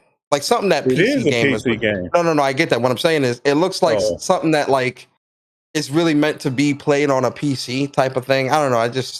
I'm good. Y'all can keep that. I'm not really interested. 8 out of 10. 7 out of 10. What about you, Cole? Look, it's a dub for me as well. So I haven't played Nier, but I wanted to. It's in the competing service. So I definitely was gonna check it out over there, but now I am like elated that it's over here because now I can go ahead and get that platinum trophy for it instead. So that's definitely on my radar. I've heard a lot about Undertale. I haven't tried it.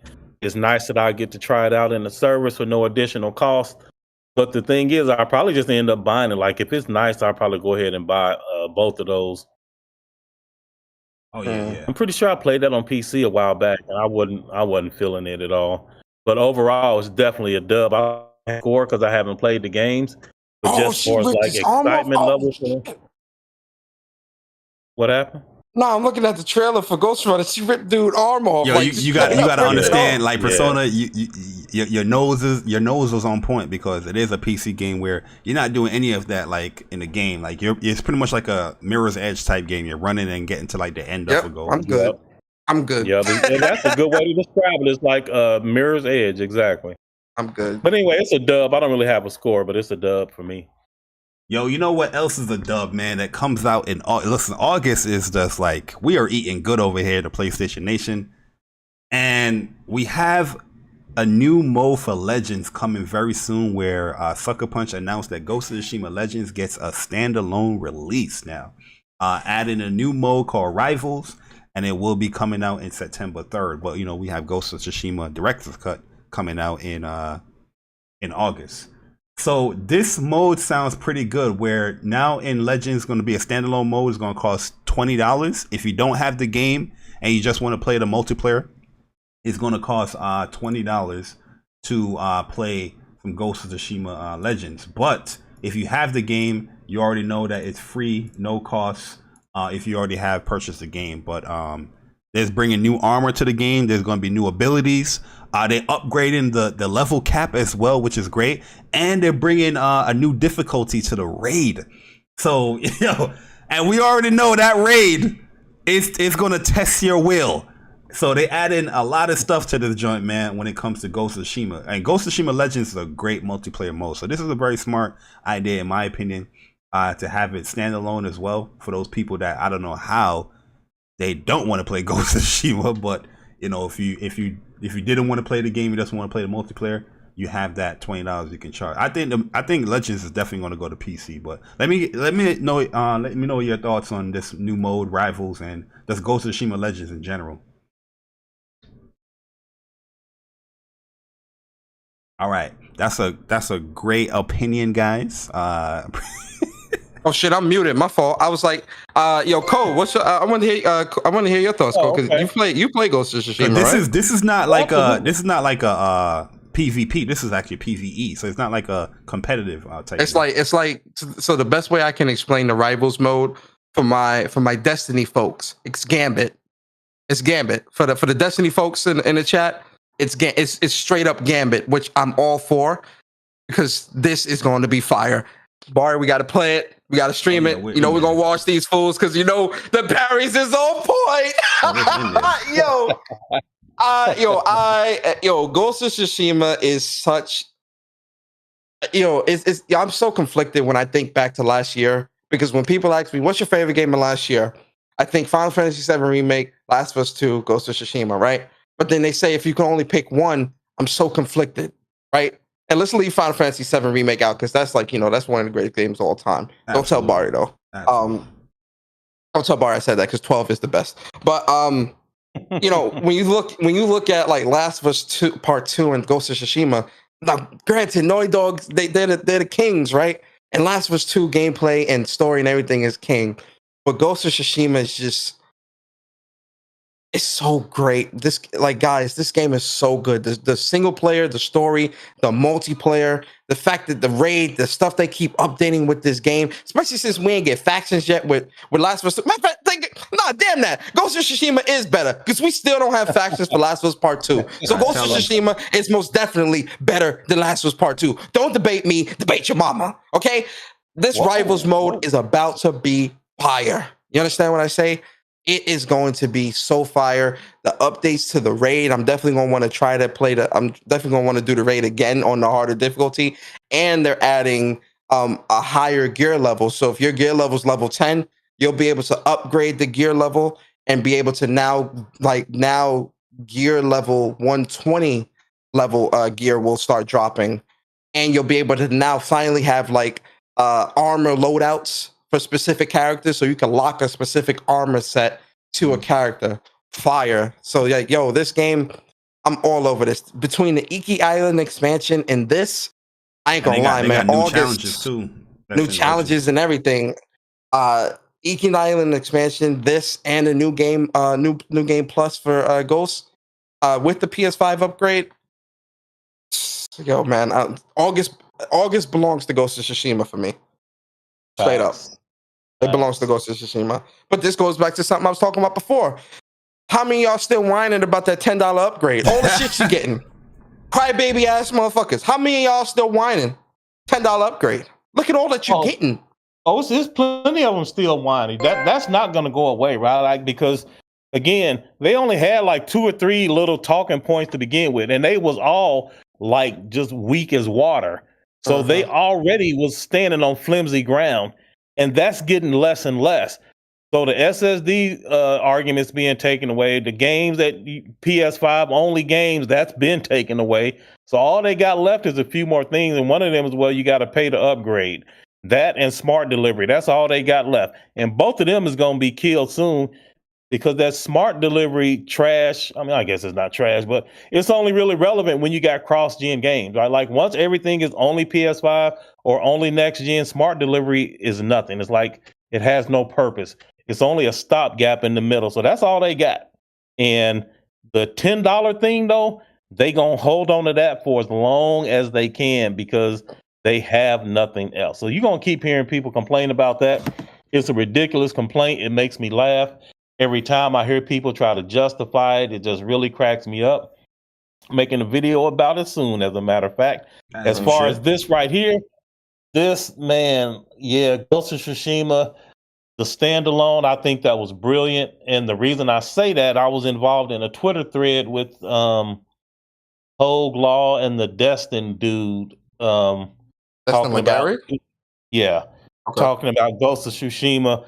Well, because he had he actually Strictly has started it, and Destin was basically Strictly was like, how you gonna get mad when somebody charging $10 for an upgrade and you charge people for Patreons and all this stuff? Oh, damn. So he was like, wow. He was like, how was it even the same big corporation and me? And so I chimed in and I was like, how is it not the same? You are a YouTuber. You want people to pay for your work, but then you telling other people not to charge for their work. How is it different? You a capitalist, they capitalists. How? And so he blocked me, right? So he blocked me. And Hogue Law chimed in, and Hogue made a really good point, and which is where that was a long way to get to this point that Hogue made, which I agree with. Hogue's issue isn't the $10 upgrade. Hogue's issue is that the $10 upgrade is bundled with the $20 content. So by that, he means the only way for me to get the PS5 upgrade is to pay $30. I can't actually pay 10. If I'm fine with just Ghost of Tsushima only, the current version, but I want with the PS5 features, I can't pay $10 and get that. I have to get the new content and then the $10. Fair point. There were people that was complaining about the Legends bundle. I think it's a great idea that they separated it. Okay, if you only care about the multiplayer, you don't want campaign. I hear a lot of these competitive multiplayer dudes say that, like, they don't care that Battlefield ain't got no campaign or whatever. All right, cool. Suck at games anyway. I'm sorry, go ahead. So, long story short, I think it's a good idea to decouple those, right? Like, break the single player from the multiplayer, offer the multiplayer only. If that's what you want, that's fine. So now you're not actually tied to any other bundles. You can buy the game all at once and get all of it if you want, or you can buy just the multiplayer if that's what you want. But if you already got it, then you can, all of this is still free. You ain't got to pay nothing else. But they are adding options for people who may want to come in now. Definitely think it was a smart move on their part. And again, I'm not into the competitive multiplayer stuff, but it looks fantastic. This one might change my mind, like, for real. Yeah, the multiplayer in Ghost of Tsushima is amazing, man. Like, you have the survival mode and you have the raid. Like, it's we put a lot of hours in that multiplayer. I mean, playing with somebody like y'all might change my mind. I don't like, for me with multiplayer games, I get annoyed real easy when somebody is not doing something that I think they should be doing. And then it's just real easy. Oh, you like Persona? To go do something else. Shut up. Persona just doing the slick way. He was like, all right, guys, I'm getting tired. Like, all right, stay up. We gonna finish this raid. Fuck you mean? Oh, no. Yo, chill. You wildin', bro. Hey, yo, all I'm gonna say is, during that raid, yo, wait, when Persona messes up, like, he quiet as hell. Somebody else mess up?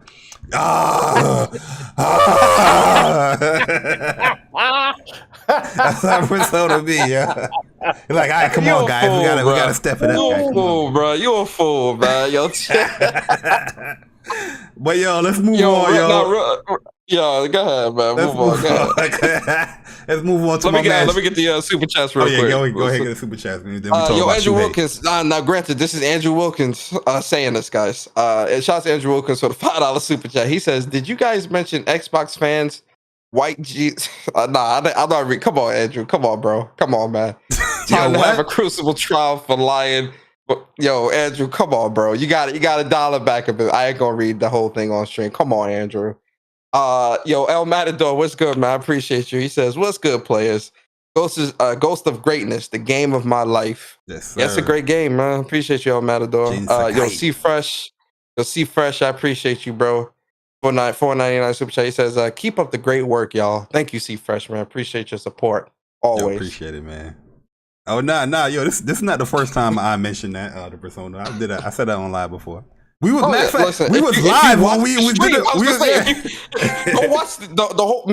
I Bari didn't stream it. I streamed it.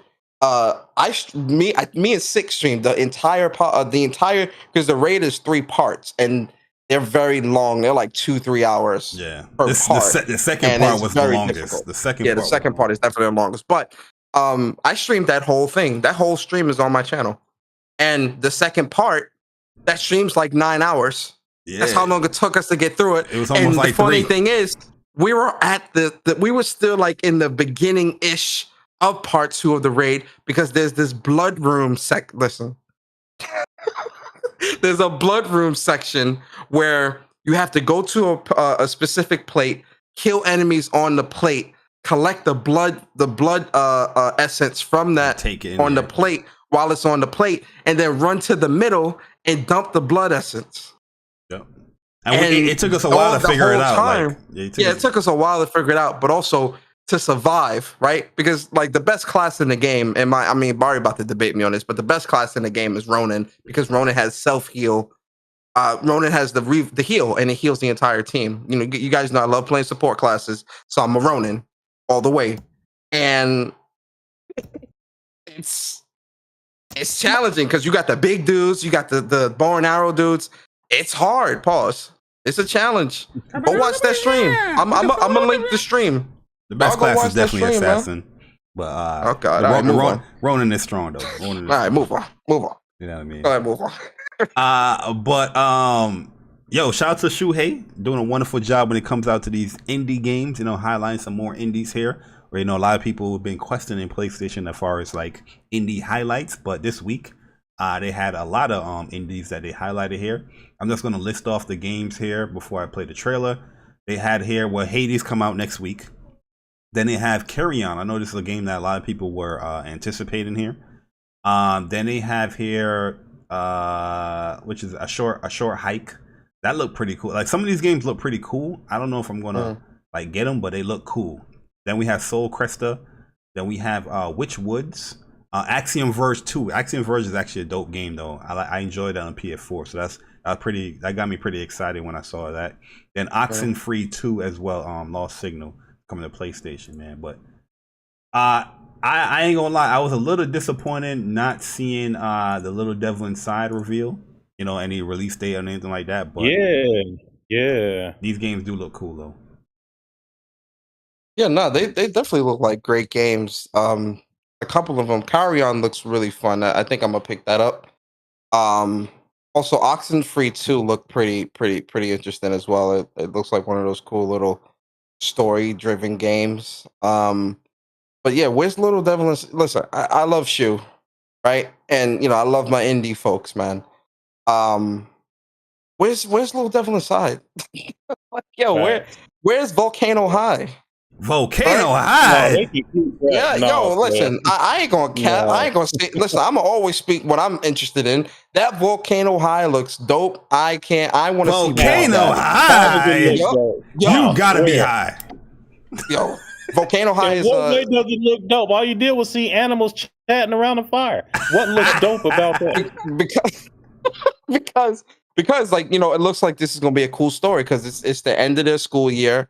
Right, they're all seniors. They're leaving out of school. It's one of those story-driven life. I'm getting Life is Strange vibes from it. It looked cool. So I definitely want to see more of. Well, I definitely want to listen. Y'all cap all y'all want. I definitely want to see more of Volcano High.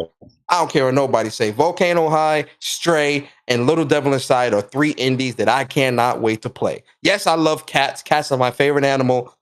You goddamn right. I'm buying Stray. Yeah, Stray looks good. Right. So I beat the first Oxenfree, and it was weird. I didn't really think it was a lot of fun, but I kept trying to solve the mystery, get to the end. And I figured out the reason that I didn't like Oxenfree, the reason that I'm not excited for Oxenfree 2, like it was okay, right? But here's the thing. It is difficult for me at this stage of my life to think like a teenager. And a lot of the choices and decisions and shit that like you sort of have to take the path they want you to take in order for the thing to go the way that it's supposed to go to get to the game. And a lot of those decisions, that's not stuff that I would do. And like you said, Volcano High is teenagers, they out of high school. Like, man, stop it. Couldn't care less. So for me, no good. The graphics look trash. It wasn't bad, but it's like because they had some cool little, you know, supernatural stuff. So it was like it was okay. It was interesting. I'll put it like that. It was interesting, but I can't think like no teenager, man. I'm done with all that stuff. So I'm good on Volcano High and Stray. You know what I mean? I watch y'all Stray. Like happen, bro. He don't damn well he buying Stray. I'm not buying Stray. I'm sorry. I'm buying it for you then. Fuck that. You gonna play that game? I'm good on Stray. You gonna buy it out of spite, huh? I teach you. Like, what are you buying it for? Oh, it's 4K 60. Nah, bro, I love cats, man, and the gameplay that they showed at the Annapurna live stream, it looks interesting. Like with the stuff that you're doing, like solving puzzles and going around in this robot-filled, desolate world and whatnot. And you're a cat. I'm interested. Yeah, I definitely that type of gameplay where I like games where you have to use your mind as much as your reflexes. Like I'm all for that. Yeah. Here's a game that you have to use your mind and reflexes, but we got to wait a little bit longer. Kena has been delayed, guys, till September 21st. So here's a statement that Ember Labs team has put out.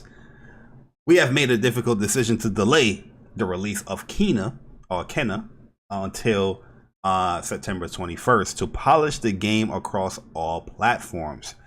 And everybody keep capping about this cross-gen shit. But every game that's delayed, we're getting the same statement of polishing the game across all platforms. My bad. I apologize. The team has been working extremely hard, and we feel the extra time is critical to ensure the best experience possible. We know many of you are eager to play, and we appreciate your patience as the team continues to work on delivering the best version of Kena. Thank you for your amazing support, Ember Lab team. Yo, Code. Does the industry just use the same template when they telling motherfuckers the game is delayed, bro? Like, swear to God, every template I see, it's always the same wording. We want to polish the game. We want to make this experience the greatest. All this bullshit. I'm like, guys, just say you need more time. Like, yo, we need more time. It's coming out this date. We appreciate y'all. Stay tuned. Like, enough with the fluff, man. Like we don't need the fluff. Like, I'm being honest, man. Like, I love Kena. I love this. Some people need the fluff, bro. You don't want to know what I'm about to say next. Bro, that's the thing that Hardy tell me all the time. He's like, I don't say I love you guys enough. And he's like, but these YouTubers don't love you, but you want to hear it anyway. So it's like, they love your views and your money. Yeah, them some people make me feel good. Man. Yeah. Listen, I'm gonna be honest. I'm gonna be honest about this delay, man. It's I understand the reasoning, but I think it's a bad release date to release this game. Yeah, the 21st. You know what I mean? September is a lot of shit coming out, and I'll be honest with you. I'll be playing Lost Tales Judgment of Arise. Release is the same. Bari, you saying the magic word? Yo, people don't know. Even though I'm buying, like, there's quite a few games coming out in September that are already pre-ordered and bought. Them shit's not getting touched till November, because I gotta finish Tales of Arise. Yeah. Tales of Arise September belongs to Tales of Arise. Tales of Arise drops September 10th. That it belongs to that game, and the way it's looking, that might be the first Tales game I try to platinum. So that might creep into October. Yo, this day right here, in my opinion, it's not fact. It's just opinion. This can hinder the sales for this game. You know what I mean? It might be somebody that was like, I felt like the August release date was a perfect time because, you had like Hades coming out and probably like Ghost of Tsushima. Well, I don't think they wanted to compete with Ghost of Tsushima though. That is true. That is true. But that's you're right. No, that's an expansion. That's a new experience coming as well to Ghost of Tsushima. But I just felt like it was a better timing regardless. September is a worse, in my opinion. I think September is a worse month because, again, you got Tales of, so the RPG crowd is going to be focused there. You got Deathloop, which the Bethesda, first-person shooter crowd is going to be there. You got Lost Judgment, which the Yakuza crowd, and the Lost Judgment and Kena release on the same day. Death Stranding, so they're going to be there. No, the Stranding come out in September. Yeah, but September 14th or something like that, or whatever. But so if you look at Kojima PlayStation exclusives though, or console exclusives, all they really going against is Deathloop. All the rest of those are just multiplats. No, but if you trying to get, but the people on PlayStation 4 are also going to play those games though on the PlayStation. So when it comes to making a decision, just like we were talking about earlier, when it comes to third-party developers and timing your games properly so that it doesn't compete or hinder other sales, this falls into that because September is loaded. So although Kena will get bought and played, a lot of people aren't looking at it in that way, like how I am or how we are, right? They're going to have to make a choice.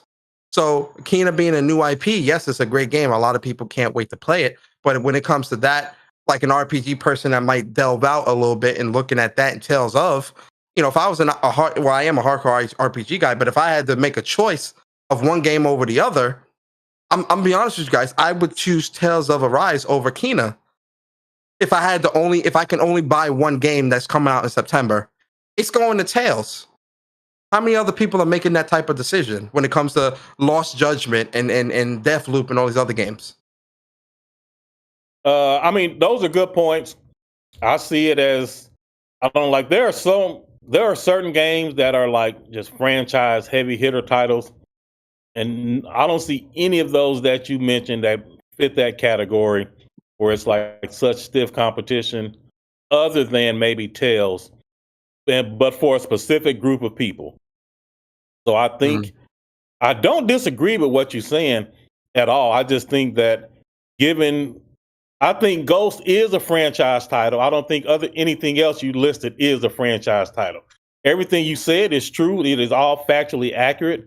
But I think the weight of Ghost of Tsushima versus Kana is hit different than the weight of Ghost Loop or Death Loop. Death Loop versus Kana. But I mean, your logic is sound for sure. Go Loop? Ghost Loop? Dead Loop? But, it's another game that's coming out in September, guys. Persona, you played a demo to this. Fists Forge and Shadow Torch has gone gold, man. So this is officially coming out September 7th. You can get it for the PlayStation 5 and 4 right now. I think there's a discount as well. Pre-ordered. There was a discount, right? 'Cause I pre-ordered as well. Yeah, it's $26 on the PlayStation Store right now. Okay, yeah. So yeah, this is a game I'm hyped for. I can't wait to play this. This looks cool. Looks different. I like these beat 'em up type games as well, man. So just letting y'all know it fits. You notice how some of these PlayStation. Hold on. You notice how Fist is doing the same thing that Insomniac did when they were gone gold, where the trophy popped up gone gold. Yeah. All right, he got a gold fist on. Yeah, do we see it? Do we see a new trend? Do we see a new trend started by PlayStation? The fist itself is gold. Okay, I didn't know it was gold. Okay, yeah, gotcha. And then the trophy pops up. Do we see a new trend starting when it comes to people working with PlayStation? I hope so. I like that little trophy pop up thing. That encourages more people to want to play. Get trophies. Like your PlayStation leading the industry. I'm sorry, look at them. Look at them, just leading by example, man. Leading the industry. God damn it. Gone gold. All the creativity in one place, man. It ain't right. I'm saying though. Yo, quick little news. Well, this is not quick news, but this is kind of major news here. PlayStation 5, fastest selling PlayStation as it hits 10 million sales milestone. Spider-Man Miles Morales delivered 6.5 million sales, the game that people said flopped. And MLB surpasses 2 million, Ratchet and Clank 1 million, and Returnal, I think it had 560,000 copies. 76? 576. Yeah, 576. Oh, okay. Well, you're saying here exceeded 560, so I guess for return. Okay, but yeah, this is a great milestone for PlayStation, man. It's a console that is very hard to get, but it's still hitting milestones of 10 million. And remember there was a famous quote from somebody that says the first console to hit 10 million is usually the console that wins the generation. So is it over already? You know what? This is not a podcast for it. But you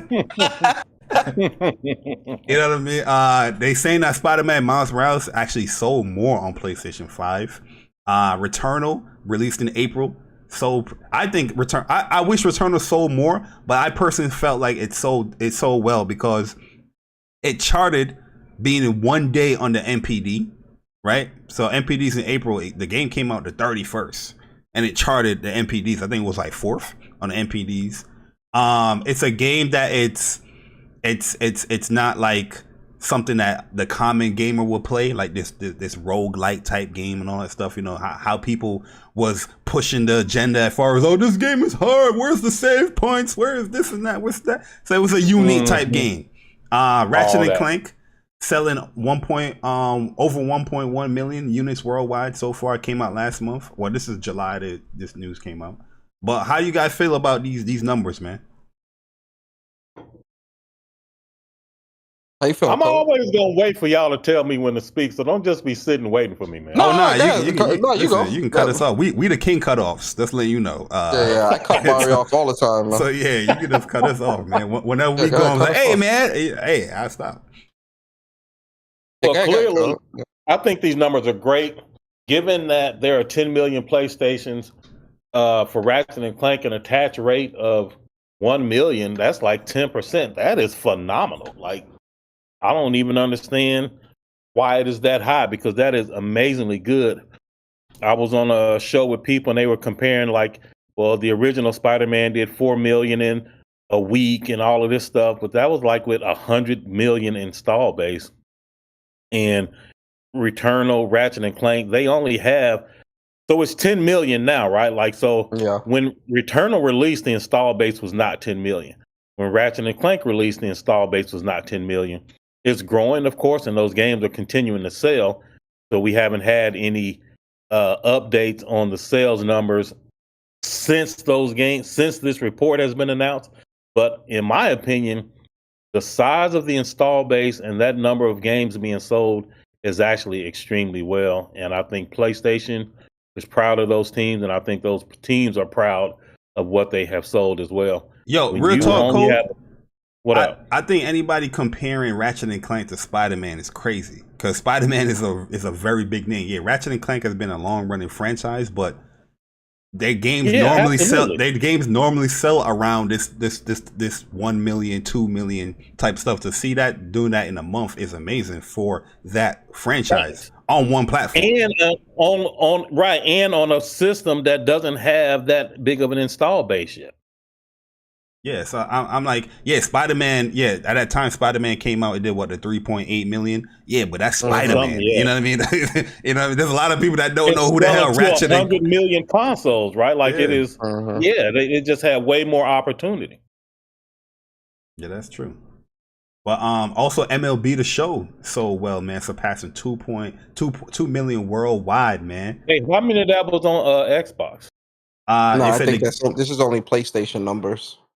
Yeah, because they're saying here the game actually has more than 4 million players, which include Xbox Game Pass subscription service. So they didn't really mention like divvy up which one sold here, but it's just like 2 million sales worldwide, 4 million players as far as like who's playing.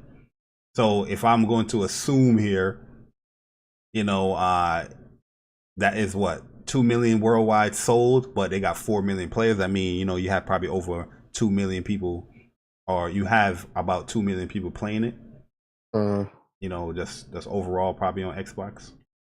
To go back to Ratchet and Clank and Returnal for a second, just to touch on Returnal's success, because I see a lot of people seeing that 500K number, and people are saying, oh well, Returnal flopped, right?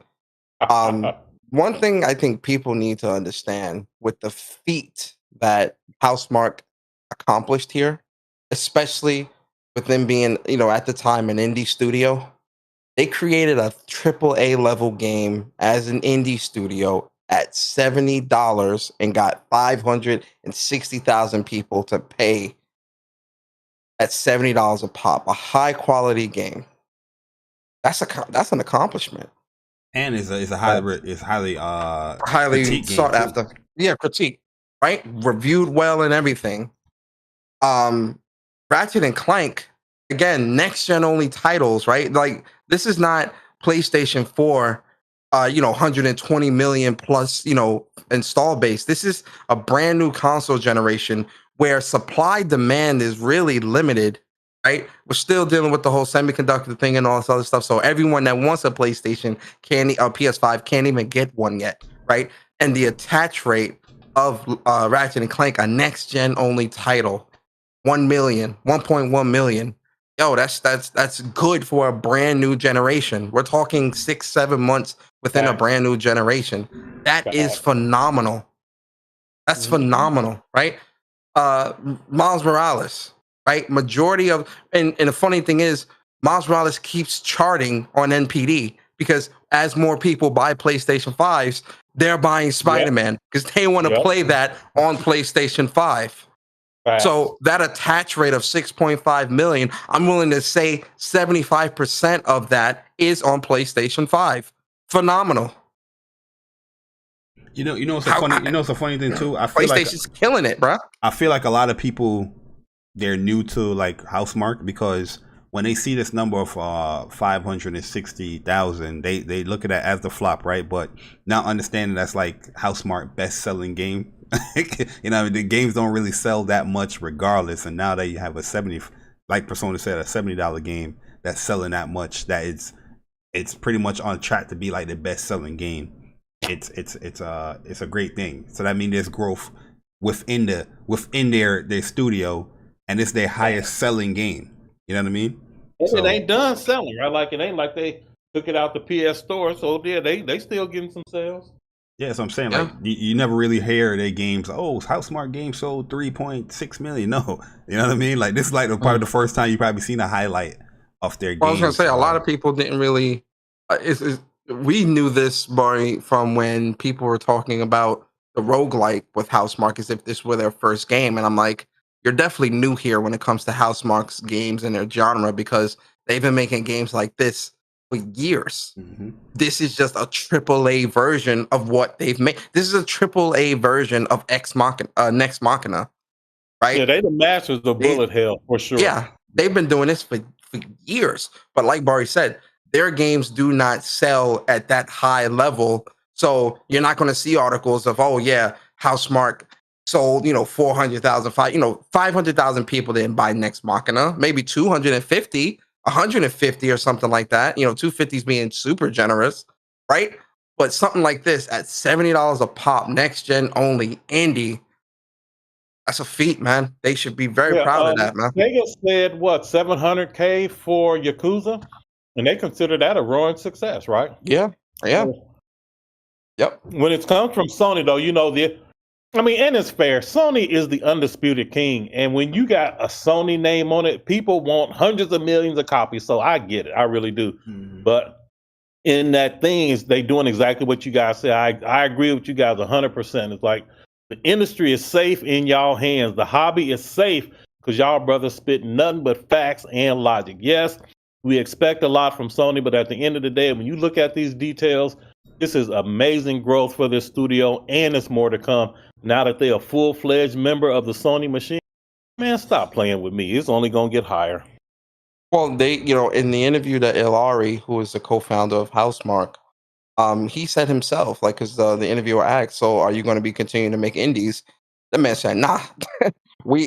Our games are going to get bigger and better, and our next game is going to be even bigger and even more AAA. They're not indie anymore. You know what I mean? Yeah, they're not indie. They're AAA. Like, they are, and this is what I was saying a while back is, Housemarque secured their seat at the AAA table. Facts. They are now, in my opinion, they are a AAA developer. Yeah, because they have the funding now. But you know who's a AAA developer? Go ahead. Bruh. I mean, nobody's surprised by this news right here, right? Gran Turismo 5 surpasses 150 million units sold. Jesus Christ. Gran Turismo, you mean Grand Theft Auto? Oh, Grand Theft Auto, my bad. I said Gran Turismo 150. What?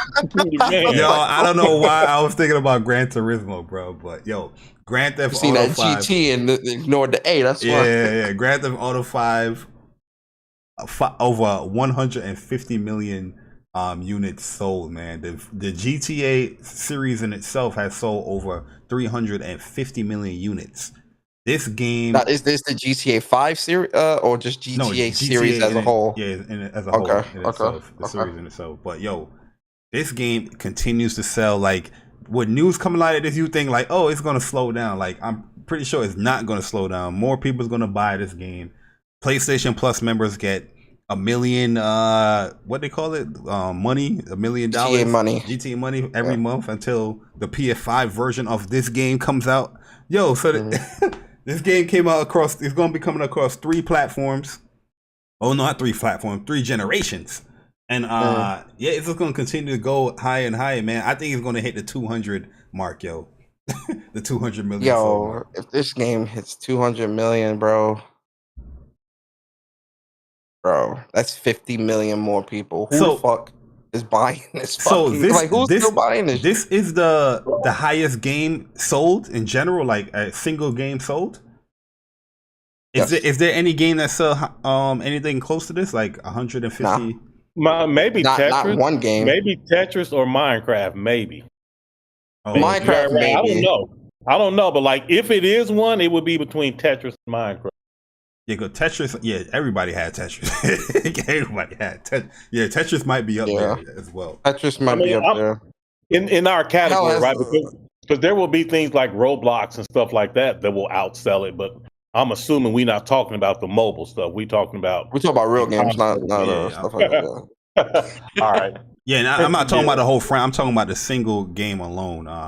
Like GTA 5 sold 150 million. But yeah, I think Tetris might be up there as well. Minecraft, yeah, those are two. I don't think no other game. I'm trying to think of like what's another game that could potentially do that. Not even COD. Not even COD does that, honestly. Not even COD, bro. Because I know for sure, like Gran Turismo, right, is PlayStation highest selling franchise. That sold probably like 90 million. Cumulative. That's cumulatively. Yeah, overall the entire franchise. This is one game. Yeah, you know what I mean? That's crazy, dog. So Persona asked the question, like, who's still buying this and why? The way they did it, so people want those shark cards and they want the money for the online. And the way that Rockstar has set it up, I don't know if it was deliberate or not, but those shark cards and that stuff is expensive. And when you buy the game, you get a certain amount of those cards or those bucks. And it has turned out that buying a new copy of GTA 5 actually gives you more bang for buck with the shark cards than just buying the card itself. So It's really like people buying microtransactions, except for they buying the whole game all over again, because that is the most bang for buck with the online money. And so that's why it keeps selling. With numbers like this, no wonder they dragging their ass with GTA 6. Man, what motivation do they have? Yeah, I mean, but they take their time regardless, though. They take their time. Nah, when you go back 3 generations, 2 generations to Rockstar, they were putting out a lot more than what they're doing now. Last gen they put out 2 games. This gen, who knows? They're about to put out a remaster again of a game 2 generations old. Like I don't know. Like a lot of people give Rockstar, they put Rockstar on this pedestal, and I'm gonna be honest, I don't think Rockstar belongs on that pedestal because gameplay wise, Red Dead Redemption 2 was garbage. Story was great, but the mechanics and movement and stuff like that, garbage. Right? When it comes to GTA, I'm being 100% serious. That's not cap. That's 100% serious. The gunplay and stuff like that, the controls of the game are not good. They're not. No cap. The controls were, if you accept that Red Dead Redemption 2 is not a first-person shooter, is not a Twitch shooter, and that it is an action-adventure game, then the controls match the category of game that they tried to make. Well, no, I'm not looking for a COD experience through Red Dead Redemption 2, but, look at something like Ghost of Tsushima or something like The Last of Us Part 2 or something like God of War. Those are action-adventure games as well. Hold on. But those are action-adventure games as well that the controls are good. But they were more action than adventure. Red Dead Redemption is meant to be more adventure than action. I disagree. there. They said, what do you mean? Oh, I guess you can say they lying, but no, I ain't gonna say a developer is lying. But what I'm saying is, regardless of what it's trying to be, I think controls in a game still need to be good for the experience to be, in my opinion, a great experience. But I mean, listen, RDR2 is a cool game. I was new to the series with that as well. I never played RDR1, but I just think the controls for that game could have been better. Like more response, like you want to be able to interrupt the animation. You want those types of things. Just tighter controls. Like, when you move the controller on the joystick, its movement is like, it's like a delay. It's very delayed. I know exactly what you're talking about. Yeah, I don't really like that too much. Like back in the day, cool, whatever. But now, especially when you play all these other games that get it right, especially again, action adventure games, I expect more from them, and hopefully with GTA 6 we get that. So your overall opinion is Rockstar is trash? No, Rockstar. I think Rockstar, the Rockstar of old is great. I think Rockstar now, they've, again, they're doing what's making them the money, and rightfully so. But then what's making them? You said they don't belong on a pedestal. Like what? No, what do you mean by that? What I mean by that is that right now a lot of people are pedestalizing Rockstar, and because GTA Online and because RDR2. And I said those games are great, but in my opinion, with especially with Red Dead Redemption 2, as great as the story is for that game, the controls do not match how great people are saying this game is. Okay, so how would you rate Rockstar? Name your top 5 developers. Is Rockstar in there? Top 5 devs? Well, no, you ain't got to name them. Just is Rockstar in your top 5? No. Oh, shit. Oh wow! No, All right, not at all. this man crazy. All right, take it away, Jay Bari. Take it. Okay, so why are they there for you? Because again, it's going to be technical excellence, and people will also like Hardy like to criticize me because I said CD Projekt Red is a top tier developer, and they are. no, It's like Cole, if you They're, look at they're the work. top tier. Wait a second. Oh my Hold god! on, wait a second. Don't do They're it! top- Don't do it! they're top- Don't do it! Wait a second. Well, absolutely. Are they a top tier developer prior to Cyberpunk, or are you saying this after the fact? Well, the company's very different now because they lost a lot of talent due to Cyberpunk. I asked a very direct question. Well, Are they top tier? Are you saying they were top tier prior to Cyberpunk or after the fact? you're not asking a direct question because you use the word "they," and Are the word that's like is asking me is Cyberpunk- where. The companies are really just the same name, but all the people are different. So who are you asking me about? I'm asking you about CD Projekt Red. Are you saying that CD Projekt Red is a top tier development studio prior to Cyberpunk 2077 or after the fact? Both. Oh no. Oh, absolutely not. Absolutely Oh, absolutely not. Absolutely. You cannot sit there and look at that CD Projekt Red and tell me that's being done from a top tier development studio. Well, absolutely not. it is. Absolutely not. So at the end of the day, there's always management, and the dev team will always be bound by what the shareholders and the publishers decide. The dev team is telling you this game is not ready. We need more time. And of course, they're going to be judged.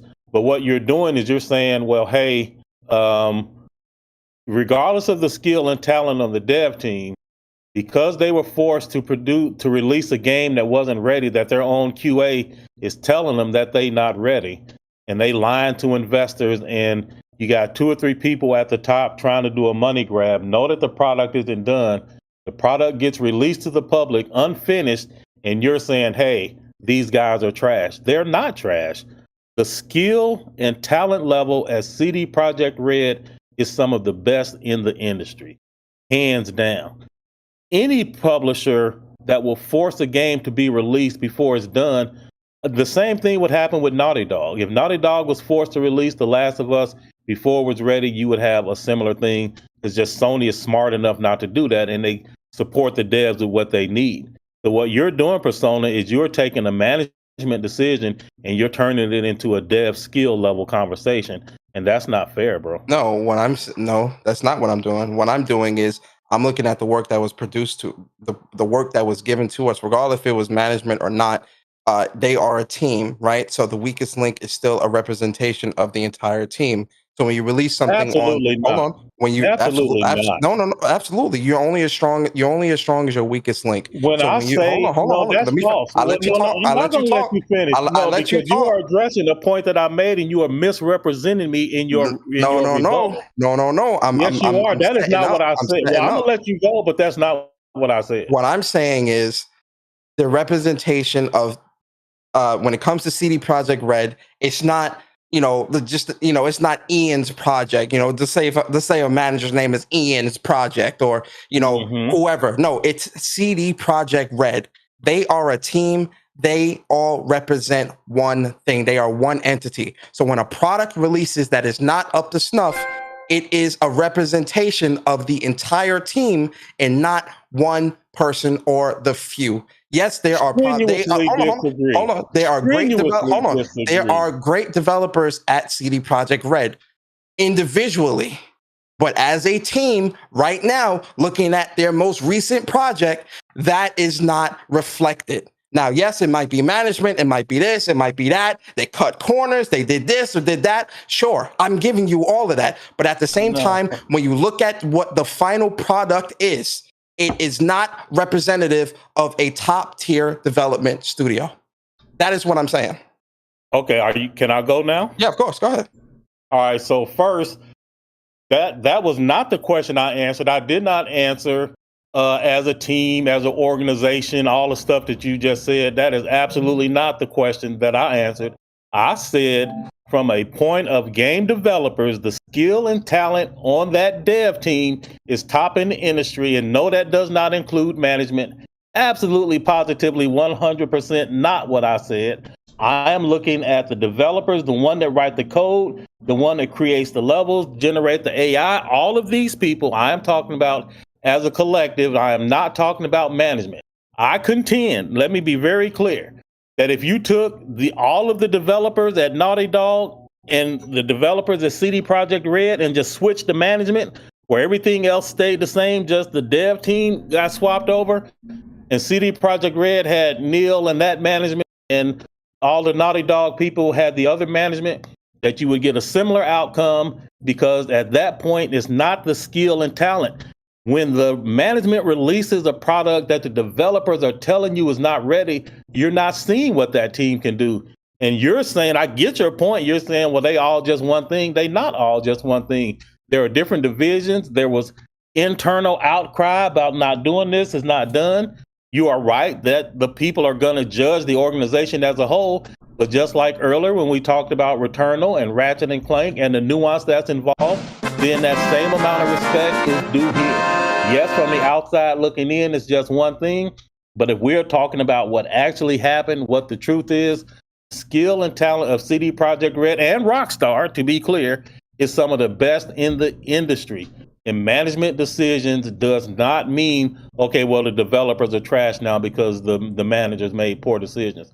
I'm surprised. I'm not saying no. I'm not saying the developers are trash. I'm saying that the developers do not belong. You are the one that said CD Projekt Red is a top tier development. Top tier developers. What I said is, judging from looking at Cyberpunk 2077, no, that is not true. Looking at their most recent project. Now, again, prior to that, sure, I'll give you that. After the fact, absolutely not. Hold on, because again, regardless of what you're saying with individuals that are top tier coders, AI, all these other great things, I hear you. Individually, someone could be the greatest in the world, but as a team, if you are not a cohesive unit, it affects the entire team. It's just like when you're in the military and you have your platoon. They say, watch your team, watch your brothers and sisters' backs, because we are all one unit. If we are not all moving, if we're not all moving to the same beat of the drum, we will not be a successful platoon. That same thing applies. Same thing applies. So there might be someone that's a better sharpshooter than me, but I still have to watch his back just like he have to watch mine equally, because we are teammates in the battlefield. When you when you're looking at a CD Projekt Red, but you're doing a team now, go up to the general level. I have to. No. We're not. No, you're putting stipulations on it. No, we have to look at the team as that's what happened. No. You have to look at the team as a whole, because you're saying CD Projekt Red is top tier. No, I don't have to look at. They're not looking at their recent project. They're not. If the question was, as an organizational unit, who produces the best software, that's one thing, which is the conversation you having. The conversation I said was skill, talent of developers. They are some of the best in the industry. And what you're doing is you are taking that and you are adding the management onto it. And I'm saying stop, because that's not what I said. And no matter how many times I try to clarify what I was talking about, you're saying, no, you can't, you're not allowed to talk about just the developers. You have to talk about the whole thing. And I'm saying, no. So I'm going to start over. I only want to talk about developers. I only want to talk about the development staff, not the management. Not the management. The development staff, not the management. Oh, if we're going to talk individuals, name them. Who? Not individual. I said the development staff, not the management. Ooh. No. We're not going to go any further. Be more clear. Everybody there who's not management. You can't do that. You can't, because everyone's not a great worker. Because everyone is not a great worker. That's why. Everyone's not a great worker. That's Cole, you messed up. And you said CD Projekt Red. I already knew where it was going to go. That's why I sat back, got my Gatorade. You know what I mean? It does not matter. It does not matter what I've been there. Listen, we've been here. We've been here multiple podcasts. Persona. I heard y'all. Persona is when you say CD Projekt, he's zoned in. Like, yo, I seen you know that look. Hey, Barry, I listened to y'all podcast. I heard y'all. Yeah, he gets that look like, you know, he's a lion. He's going to bounce, man. But this is what I mean. PlayStation dudes disagree, and we keep it moving, man. It ain't like it's just one unified voice around here. Oh, but this is why I had to say something, because I knew if I'd have stayed back and continued sipping this Gatorade, it was gonna keep going. You know what I mean? Getting worse. Oh, okay. It was gonna I go. asked you, was I safe, man? You told me I was safe. You safe? You safe, but you ain't bring up the safe word. You brought up you said a bad word here. This is like cursing on. All right, my bad. Yeah, well, yo, the Rockstar, you know what I mean? I was enjoying it, yeah. But when you said that CD Project Red, that's when I said no. I already knew where it's gonna go. All right, oh man, let's get into some fighting games, man. Cause you know we like our fighting games out here, and Street Fighter 5 is doing the Lord's work. And you know they announced. They had Oro and Akira breakdown, but we're not going to show those trailers. We're going to show you the new character, Luke. Not a cool name, but the character looks cool in my opinion. Persona, what you thinking about Luke, man? Did you see this trailer yet? Actually, I did. I missed it. Is this This is the new character. This is the last. This is the last character for season 5. He looks pretty cool, actually. He reminds me of Adon a bit. I feel like this is like an Adon clone. Yeah, to some degree. I already don't like this Dallas Cowboy logo, but all right, what they talking about? But he does look really really cool. He looks really fun, real all over the place. It still won't get me to go back to Street Fighter 5. And be honest, I'm kind of past that game in terms of going back. I'm going back, man. I'm going back. Akira looking amazing. Aura looking amazing. Yeah, Akira looks good actually. Luke is actually going to come out in November. But Akira and Aura comes out in August. But they saying that this character is to, you know, set the future, you know, when it comes to Street Fighter in the series. So this is a brand new character from a canceled Street Fighter game, but they're bringing it in Street Fighter 5. And I think he's going to be in Street Fighter 6 as well. I'm thinking he has like a connection to Captain Commando.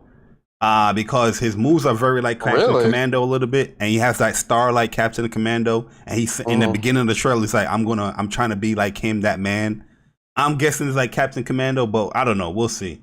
But I think he looks dope, man. He got some anti-zoning stuff, and he hits like a truck, man. So what you think, Cole? You into the fighting games or not? Nope. He said no. He said we good. Nope. Yo, so Cole, there's going to be a few trailers we're going to show here about some fighting games. You ain't gonna care about none of this. Street Fighter is just a little beginning. I used to be like, let me that wasn't fair. So when the arcade, when we were side by side or couch co-op, I was all in the Street Fighter, Mortal Kombat, all of it, Killer Instinct in the arcades. I was heavy into that. Once things moved online, I mean, it's way better than it was, like not even close. Like, I ain't gonna even hold you. It's way better than it was. But online competitive fighting games is still not like side by side. And I always have to adjust my timing. And online it's got to the point where it's just not really like the effort required to get good and then take that online and adapt to online is just not working. Oh yeah. Online is definitely a different beast than, you know, just, you know, playing arcade or at a home, you know, locally. But the netcode is getting better. They do have GGPO, which is really, really good. What is that? I don't even know what that is. It sounds fancy though. That's rollback netcode, where they try to simulate an offline experience, but they're predicting the buttons that the opponent is doing, and it works. It works actually pretty great, because Guilty Gear Strive is using rollback netcode, and it's probably some of the best netcode we've played in a fight. It's the best netcode I've played personally in a fighting game. So you said I need to take a second look. I'm outdated. With certain games. Not all. No. You actually on point though, because there's certain games that have rollback, but it's not like a good implementation. Like Street Fighter 5, it's not the best netcode, but it has rollback netcode, but it's not the best implementation of rollback netcode. But you have games Okay. like Skullgirls or Killer Instinct that have great implementation of netcode, of rollback netcode. And then you have Guilty Gear, which I think is the best. But there's a lot of games that don't use it. You know, me and Persona, you know, we know Garen Blue Fantasy. Oh my god! You know, the games we love, like they using the delay based skipping netcode. across the place, and then you just standing there like, bro, how the fuck am I supposed to fight in this? Yep, dropping a combo because of lag spike or something like that. You know, it happens. But I'll say this though, Guilty Gear Strive has definitely spoiled us to where like any 100%. fighting games releasing after Guilty Gear Strive, if it doesn't have rollback, I don't know if I can buy it. I'm being honest, bro. Wow. Yes, no, seriously, because that's what really killed. That's really killed my excitement for Dragon Ball Fighter Z. It's very laggy. You go online, it's extremely laggy. And when we used to do tournaments for that game, we would get kicked out because of just how bad the tournament rooms were, and it's just a whole lot of that bullshit. Man. Yeah, but Guilty Gear gives it's not like a perfect, you know, offline experience, but it's pretty close. Oh yeah, MK has really good netcode too. MK does. Yes it does. But yo, Persona, a game that we've been hyped for, Melty Blood type Lumina. Melty. They announced 3 characters since we was on break here, so we're gonna go through it and talk about these 3 characters. Yo, Thrash, yo, Tekken match though. Yo, I haven't played Tekken in a minute, but I'm down to play, man.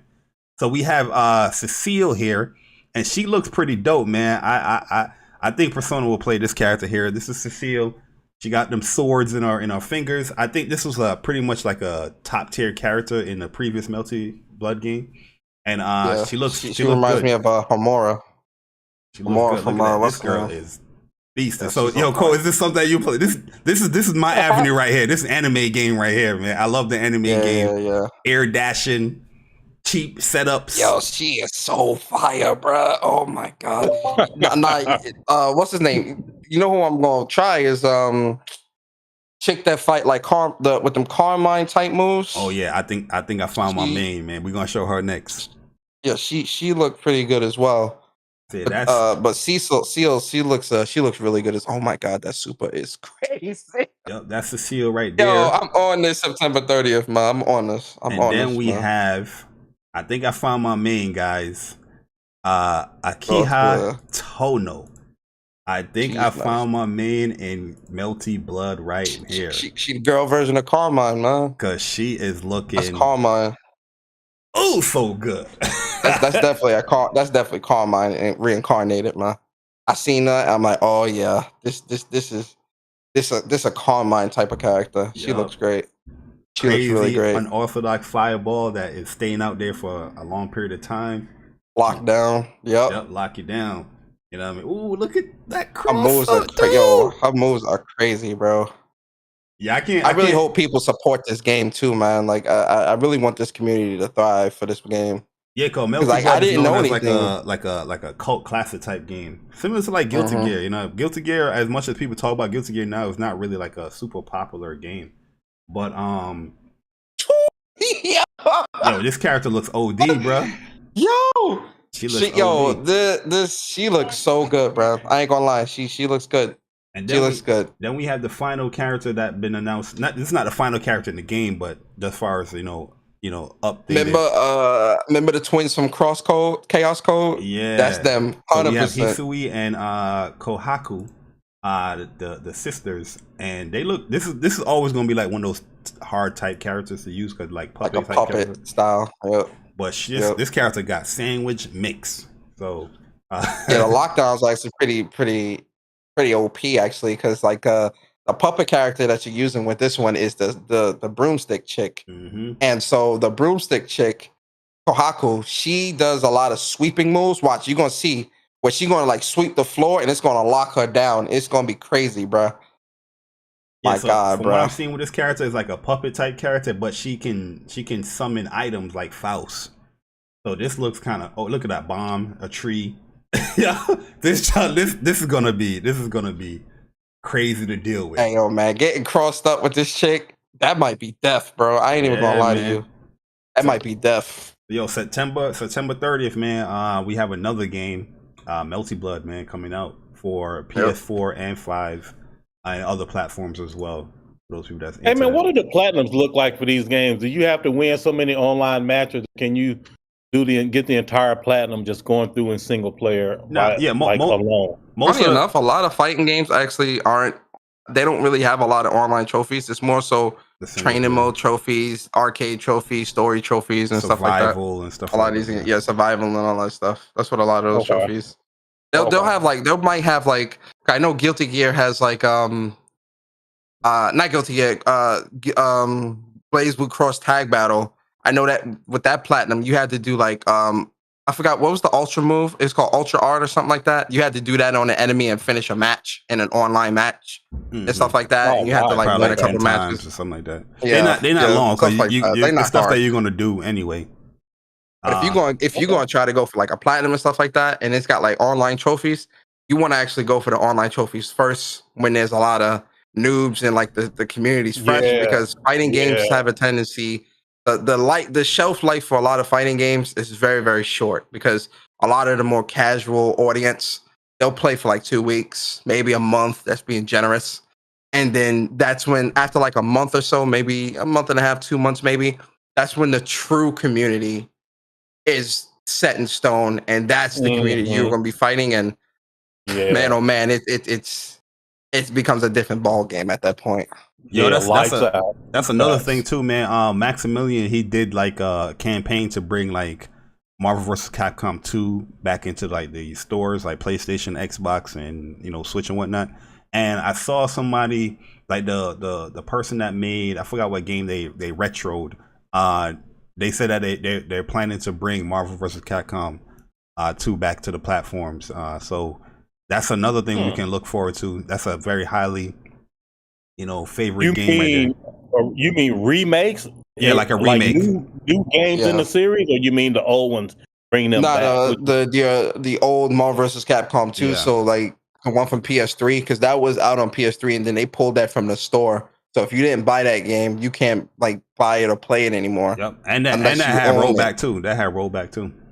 Yeah. So that game, Marvel vs. Capcom 2 is one of the that's a lot of people's favorite. Like that's one. So you saying they're gonna bring that game back, or you saying they're gonna make a new one in the series? They're bringing it back. There's a campaign to bring back free Marvel vs. Capcom 2, and they're bringing it back. My goal, my desire would be is to bring back all the versus series, like X-Men versus Street Fighter.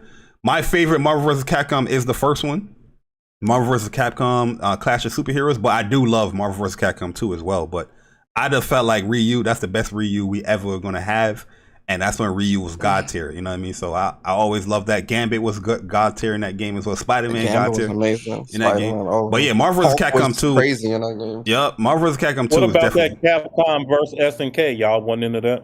Oh yeah, for sure. I would want Capcom versus SNK 2, Millennium of Heroes, because that was in my opinion, that was the best Capcom versus SNK game to me. Also, I wouldn't mind them also bringing Capcom versus Tatsunoko to other consoles. Oh yeah, I never played that. What? So Capcom versus that came out for the Wii. Versus Tatsunoko. Yeah, that came out for the Wii back then, the Wii generation. It's pretty much it had that Falcon dude. I forgot his name. Yeah, Falcon characters and shit. It was like an anime. It was like anime type of characters versus Street Fighter characters. I never heard Capcom of that. versus Tatsunoko. Yeah, that I wouldn't mind them bringing that to other consoles. But Capcom, for me personally, X-Men versus Street Fighter, Marvel versus Capcom 2, Capcom versus SNK 2 were 3 games that I swore by. I love those games so much. So I would love those games to come back, make a comeback. Oh yeah, man. And they had cheap shit in that game, bro. Facts. You know what I mean? And now the reason TOD's Marvel vs. Capcom 2 is just crazy, bro. I would love those games to come back, because now I have more knowledge about fighting games now. So, back then I thought I was the shit playing these games, man. But now the knowledge that I have now is like, oh damn, probably I was ass. You know what I mean? Mm-hmm. But yo, I wish I can just play those now. And I know there's Fightcade and all that stuff, but I don't want to go through all that. Those loops. I want to play it on my PlayStation, man. Fuck that. I want to play it on my PlayStation. So yeah, that's pretty much it with a fighting game. So yeah, we're pretty much at the topic segment of the show, guys. If you guys were enjoying the show, hit the like button. We do appreciate it. Let me see how much likes we have so far. I know this is a thing that, you know, we try to aim for. Oh, we got over 100 likes already, man. So I ain't gotta say nothing, man. I ain't gotta say nothing, man. Hey, look at God, man. Appreciate y'all, man. And I think we are missing some super chats before we get into this topic. Oh yeah, let me get those super chats real quick. Shout out to the folks in the chat. Blind Archangel, appreciate you, bro. He says absolute slander. RDR2 is near perfect. Shaking my head. Shout out to Blind Archangel, man. I think David Gaines. I think my man David. Yeah, I can't see that one. Can you see it? I can't see it. See if I can load it up. 1 second. But nah, go ahead and read the other ones. I get and then we got Dutch has a plan. He says daily reminder: code views don't reflect hard 8. Hey yo, if Hard 8 is watching, man, I need Hard 8 to type in the comment section before I come over there on Sunday kicking your shit. You know what I mean? Yo, Hard 8 be think he too cool to be in people's chats, man. Yo, Hard 8, if you are in here listening, I need you to type in the chat. I need 3 pages to tell me why you like What's Up PlayStation podcast in my DMs. But go ahead, Persona. Oh man, yeah, I can't see David Gaines's chat. I'm about to pull it up. Let me see. So there was 2 others from David Gaines. He said, "Yo, I can see Persona doing that shit. FR for real. Laugh out loud." That I spelled that FR. My bad. You can tell I'm old. But soon Cole gonna tell you all about the Division story. Shit funny as fuck.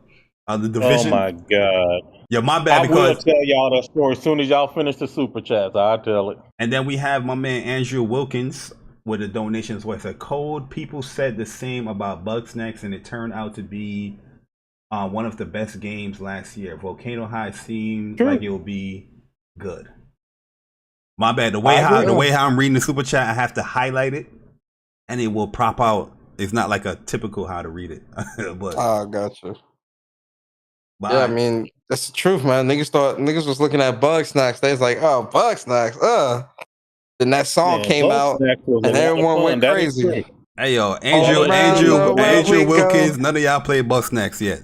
You know what I mean? Hell no, I ain't playing no Bugsnax. Alright, so you're going to do the same thing with Volcano High. Nah, I am going to play Volcano High because I'm actually interested in that. I wasn't interested in Bugsnax. I'm good. Well, I thought Bugsnax was great. You play? Oh damn! Oh yeah, I think Cole did play it. Yeah, he did. I ain't played it. Yeah, I ain't played it. Platinum for it, man. I like games where you have to think and it's puzzle solving, and it ain't just necessarily like a gun and a weapon.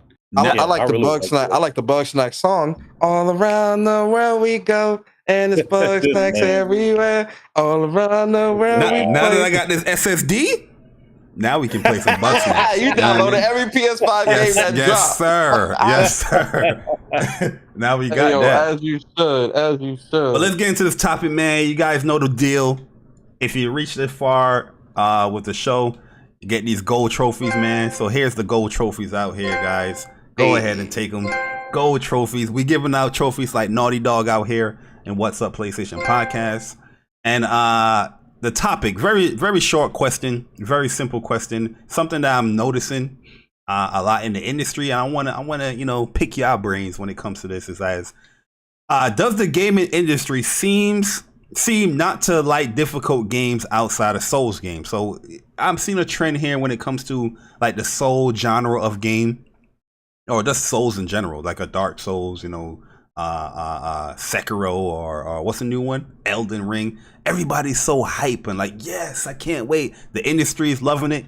But when it comes to other smaller, like harder games, like quote unquote Returnal, you know what I mean? Everybody's like, oh no, man. Hard games, it should have a mode. It should have an easy mode. It should have a safe. They want to make everything under the sun to make this joint easier. You know what I mean? And I feel like a lot of games are getting crucified and highly criticized due to its difficulty. But outside when it comes to a Souls game, the difficulty is being praised. You get what I'm saying? Are you guys noticing the same thing?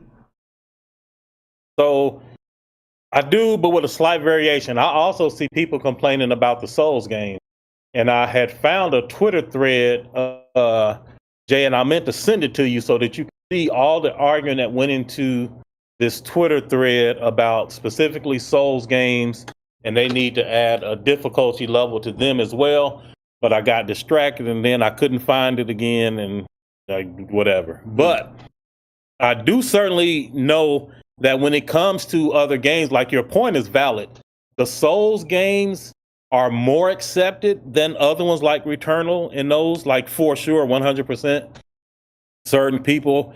Oh, and the tweet that I wanted to show you, it was old. It was from like 2019. Whatever Sekiro came out is when this tweet conversation happened.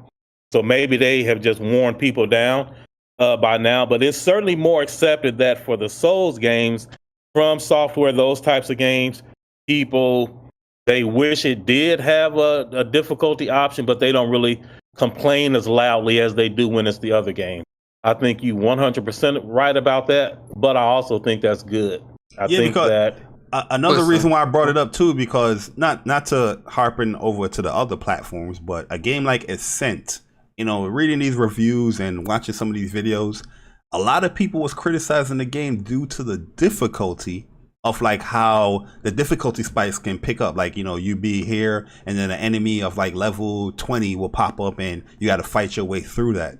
And a lot of the reviewers didn't like that stuff. They was like, oh, this is bad. This is bad, man. It takes too long to kill people now. Now I got to level up and get stronger to try to kill these enemies and still take long. And I'm like, to a gamer, that's like part of the fun. Like, you know, we kind of want. Yeah, that's what you want. Yeah, you know what I mean? Like, and I feel like, yo, you're harshly criticizing this game a little bit because it has like a certain difficulty spike that will peak, you know, in the game. But all you gotta do is like an RPG, level up and, you know, or get better.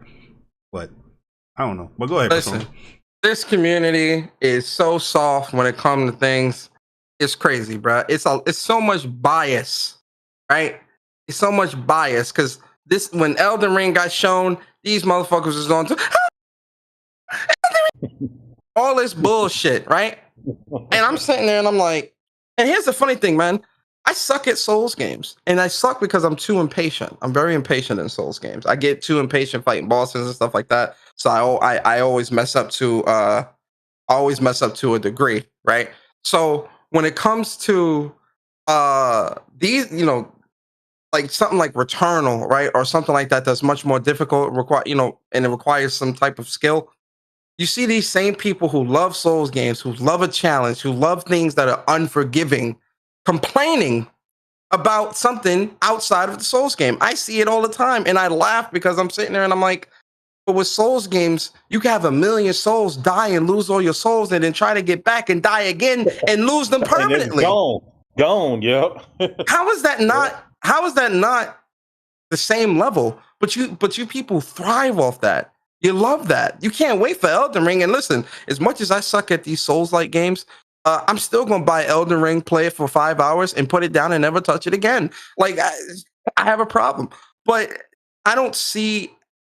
I definitely do see this community having a bias when it comes to difficult games because, again, you know, even like some of these indie Souls-like games like Salt and Sanctuary or Eldest Soul, which is the newest one that dropped, a lot of people are enjoying that.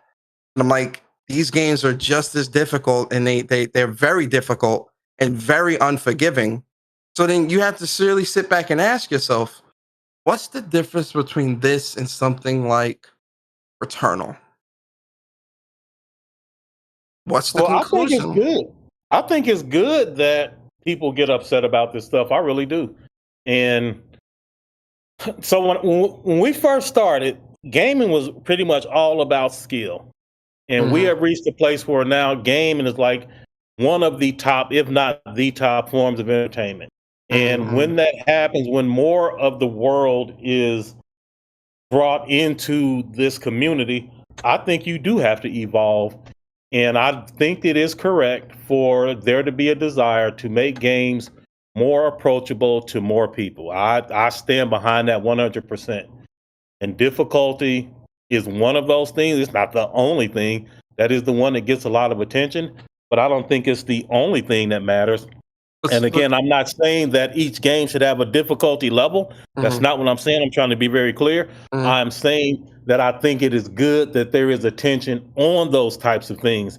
Because the developers ultimately decide, no, for our design, a difficulty option is not appropriate. I stand behind that developer 100%. But I'm glad that the awareness is there, that the community, that the industry, the public, all of this stuff realizes that games is upper echelon and we need to make it approachable to more people. How that ends up shaking out is different, but I'm glad that conversation is being had. But let me ask you a question, Code. Does every game need to be that way? Absolutely not. And that's what I mean. It's up to the developers to decide. Yeah, but and that's what I'm saying. Like sometimes if a game is not for you, move on. But that's the problem within the community now, Code, is that, you know, if I don't like a game, I'm on Twitter talking about how this game is trash and it needs to change and needs to be this and that, instead of saying, this game's not really for me, I'm moving on. That's where we're at with it. And that's why it's such a big deal right now, Code, is because, you know, if you don't like, you know, you said you're not really into fighters anymore, right? You know, cool. You're not on here or on your platforms saying, oh, fighting games need to be this and that and this and that. Oh, because I can't do this and I can't do that. And no, you said, I used to like fighting games back in the day. I'm not feeling them too much now, so I don't really play them. Cool. Pete, that's the difference. Someone that's just, oh, it's not really for me. All right, I'm gonna move on. No, in today's gaming community world, it has to be, oh, it's not for me, so it has to change to suit me. Excuse, you know, if you got kids in the room, cover their ears real quick. 3, 2, 1. Well, excuse me, but fuck you and fuck out of here. Like, no, like the world doesn't revolve around you. Developers don't work to cater to you. They create their vision, and you like it or you don't. That's like going to a restaurant and you getting a steak or you getting a meal, and you go and you say, oh no, I want something else. This is not how I want it to be. And they're like, well, no, this is how this is made. Well, no, it needs to be made like this. At home, I would make it like this. Well, then go to fuck home and make it like that then. That's the issue here. That's the biggest issue here, bro, with this community. It's that it can't just be something that they don't like and move on. It's that they don't like it and they're going to keep talking about it, keep making videos, keep making content, keep doing this, keep doing that, and keep reminding you why they don't like it and why it needs to change. For the money, that's the problem. That's the problem. And here's another thing, Jay Bari, I know you ain't went yet, but let me jump in real quick, bro, since y'all said this is interrupt central. I went already. You good. Oh, okay. So, Persona, I hear you, and I'm co-signing what you're saying 100%. I agree. I'm about to change the topic like a tiny bit, but it's still in line with what you're saying. And I agree with you 100%. The thing that annoys me, how that annoys you, the thing that annoys me the most, and I've talked to, like I've told this story before, I've talked to a couple of people, gamers that are disabled, and this one gamer that's, in particular, he's also a game developer, disabled, and he makes, in his own spare time, he makes custom controllers for different people with different disabilities or whatever. And like, he's very passionate about it. And one thing that he told me, we were having this conversation when it came to Returnal, he also got the platinum for Returnal. And the conversation that we had when it came to this was that he and the other people that he knows that are gamers, that love gaming, that are disabled, they hate it. And again, I can't speak for this group. I am only talking about what was told to me. They hate it when they are used as an example for why a game should be easy. And that the disabled community that he knows does not want easy games. They don't like that label being put on them. They don't like people white knighting on their behalf. What they want is accessibility options, which Returnal actually won awards for its accessibility. What they want is to be able to customize the controls, the experience, for them to be able to overcome whatever particular challenge they have as far as controlling the character, but they do not want a lesser or easier gameplay experience. That is a myth. I think people need to stop white knighting for these people that's not asking for your help, that know how to communicate for themselves. and he showed me a Twitter argument where this dude was not even disabled, was arguing about what they should do for disabled people, not knowing that the guy that he's talking to is actually a AAA Sony developer and disabled and knows all about this stuff, and nobody in that community thinks the way that this guy does. And the guy was being, I don't want to cuss on y'all's show, but it was just horrible, you can speak freely. You can speak freely. Say what you want. Explicit language will be used during this podcast. That's a fact though. That's a fact because I know somebody personally, you know, Broly Legs, legendary dude within the fighting game community, and you know, he's a guy that play fighting games, and he's like one of the best players out there. This guy doesn't use his arms; he uses his mouth to play fighting games, and this guy got one of the best Chung Lees in Street Fighter 5. You know what I mean, bro? Yeah, when it comes to that type of stuff, me and Bari was having this conversation on this very podcast, like maybe 2-3 maybe a month ago, talking about that, because that is true. A lot of these people keep using. It's just like with the whole SSD argument earlier. They keep using people that aren't them. Right? They keep trying to use these anecdotal instances of when someone may struggle or may not know what to do, but then assume that because they may not know what to do in the moment, they can't figure it out. It's the same thing with handicapped people.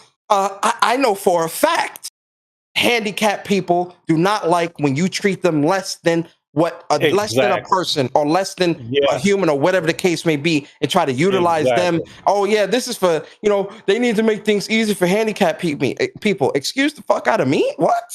Exactly. Like if I was a handicapped person, I would say, no, motherfucker, I want to play the game the same way you play, because they don't want. That's hella disrespectful, and it's That's it. It's disrespectful. Yes. Very disrespectful. I agree 100%. 100%. Because the lack of their skill.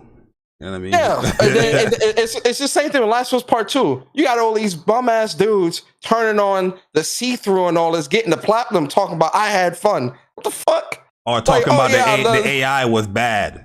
Yeah. When you have bro, you can actually prone in that game and not get noticed. Like people actually turn that on and try to say that they had a good game. And just prone walk past enemies and don't get seen. Crazy, bro. And they talking about, the AI is stupid. I mean, if they have fun, let them have their fun, I guess. Nah, I'm not saying I'm not saying you can't play like that, but you're being overly critical about AI and how gameplay mechanics work, but you're literally breaking it. You know what I mean? Yeah. Got it. Oh, this AI is dumb. Look, I'm right in front of him. He can't see. Yeah, because you have the damn thing on. You had the handicap mode on, whatever it's called. Accessibility, not handicap. My bad. Back in the 90s, we could have used that terminology, handicap, but they changing it now to accessibility. Yeah, I think it's disabled. But that's the key, y'all. Like, and I hope everybody is on board with this. Don't confuse easy with accessibility. Those are not the same thing. Yep. Absolutely, man. But we are pretty much at the end of the show, man. Once again, oh man, y'all finna kick me off? Yes, I was having fun kicking it with y'all, man. And the thing is too, I have my cable guy. He's out in the living room just chilling and enjoying some drink. That's why I told Persona I had to be back because he came a little early. So they're gonna fix my internet up real quick, get me right. You got to get that. Yeah, yes, sir. You know what I mean. So, Cole, man, it's been a pleasure having you here, man. It was a great episode. I like the little debate that went on, even though it was about Cyberpunk, a game that we debated about. It ain't over. We're gonna finish that up. It ain't over. We're gonna have a Twitter space. We're gonna have a spaces just for that. Oh man, I'm ready for it. I'm ready for it. Me, Persona, and Frog. That's what it's gonna be. I'm with it. But yo, Cole, hit us with your outro, man. Let the people know where they can find you. YouTube, Twitter, all that good stuff, man. You got a very entertaining Twitter, YouTube channel as well, man. Listening to your story about, why the other platform community left you. Oh man, Jesus. Look here, man. I ain't got nothing to say about none of that stuff. I appreciate y'all brothers having me on here, man. I want to go back and kick it again with y'all. Don't leave me hanging. And if anybody want to find me on social media, they'll figure it out. I ain't about to advertise none of that. They'll find me if they really want to. Oh, no, absolutely, man. I mean, you ain't got to advertise, but I will. I'll put it in the chat. But yeah, it was a pleasure. It was a pleasure having you here, man. For real though. It was cool. Yeah. All right, I appreciate y'all having me, man. I really do. Man. Yo, Persona, man, hit us with your outro. Let the people know where they can find you. Let the people know what you're doing throughout the week. Let the people know what you're eating this weekend. Let the people know what lotion you use. Let the people know what soap you're using. Toothpaste, toothbrush, hair products. Let them know. Get personal. I mean, toothpaste. I use the charcoal Colgate toothpaste. Yo, I bought that. I haven't used it. I didn't open it yet, but I did buy that. It's really good. I highly recommend that over using just regular toothpaste. Really good. Gotcha. I haven't opened it yet. But yo, man. So for me, man, I'm Persona, Gaming with Persona. My YouTube channel is Gaming with Persona. My Twitter is @PersonaSpeaks. What am I doing this weekend? I watched Suicide Squad yesterday. It was cool. I liked it. It wasn't perfect, but it was all right. I liked it. It was cool. It was a fun time. But for me, man, the content when Persona Speaks obviously will be next week. Monday, most likely, depending on what the news look like Monday. If not Monday, then midweek. Some streams happening throughout the week as well. Because what's his name comes out next week. Marvel Avengers and Godfall comes out Tuesday. Mm-hmm. So definitely going to stream that new content. Very, very, very excited for that. So definitely tune into the channel, man. If you enjoy the content here, man, definitely subscribe to the channel here with me and Bari, man. This is our podcast channel for What's Up PlayStation. So support us here. And yeah, man, I appreciate y'all so much, man. A lot of people came through, man. Shout out to Code. It's definitely been an honor to have you on. Like I said, man, good dude. Really interesting perspectives, man. He definitely gives a very different perspective to gaming that I respect a lot. I appreciate you, brother. So yeah, and everything. Also, next Saturday's podcast, I'm gonna announce it now. Yes, next Saturday's podcast. That's why I was telling y'all in the chat to chill, be respectful. Next Saturday, we're gonna have Jeff Grubb on as a guest. Yes, sir. So, Jeff Grubb gonna be here? Yeah, he gonna be here. So Jeffries of Grubbs. Jeff Grubb will be our guest next week. Be nice, guys. Okay? You want more prominent, much more prominent people within the industry to come through. You gotta be nice. All right? You can disagree, but just be nice. Okay? So Jeff Grubb will be here next week. I'm very excited to talk to him. Finally. Man, oh man, is that going to be a good show? And I'm the host next week. Yes, sir. Yes, sir. It's going to be a good show, I promise you. So, yeah, definitely tune in for that. And, yes, guys. What the fuck? Yes, guys. Jeff Grubb will be here next week. Next week, Saturday, 11 a.m., Jeff Grubb will be on the show. Do not miss that. Tell your friends. It's going to be great. Get your Grubb snacks. With that being said, man, I appreciate y'all, man. So, yeah, I'm out. Yeah, man. Suicide Squad was garbage. I'm just not a fan of what's his name, James Gunn, or what's James Gunn? Yes, James. Yeah, Gunn. I'm not a fan. I like the original Guardians of the Galaxy, but his pacing in his movies, as far as like joke and seriousness, is garbage. Get that shit out of here, man. I'm not a test to like a Joker here or there too, but it's just like, yo, it's badly paced. Like, you're telling a joke here at the end of the fucking movie. Get the fuck out of here, man. And you and you destroyed Thor Ragnarok.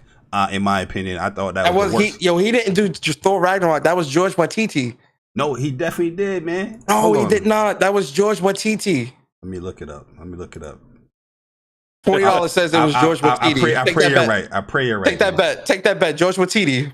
Take the bet before you look it up. He gonna take the bet. He's not gonna take the bet. It's Taika Waititi. Yeah. Well, George that dude, Watiti. I don't like. It felt like it was James Gunn underneath, because the way how the movie was paced and all that stuff, I was like, nah, that joint was garbage. Fuck out of here with that bullshit. Ragnarok was definitely garbage. You're not going to disrespect one of my favorite Marvel characters. You are crazy. Talking about Thor Ragnarok is great. Sit your ass down, please. But nah, man. Great show, guys. We appreciate all the support, man. You're over 100 likes without even asking for a like. That's really dope, man. We appreciate all the super chats, guys. You know, you guys say you wanted the super chats is here, and you guys are using it, man. So we appreciate that as well. Optimus, Persona, you know the vibes, man. It's always going to be a good Saturday with What's Up PlayStation podcast. Yeah. So once my internet gets back to snuff and back to speed, I did something. Well, I'm doing something right now I said I would never do. I'm re-downloading Call of Duty. Black Ops Cold War. I thought you resubscribe to Game Pass, man. Stop. Yo, listen. Hey, speaking of which, Barry, we should have X Defiant Sundays. Oh yeah, X Defiant. Yo, I can't talk about that game so much. We can't talk about it. But it's pretty good game. It's all right. But yo, Call of Duty Season 5 got me open, man. Some of my favorite maps is coming back. They bring back slums again. Listen, you got me.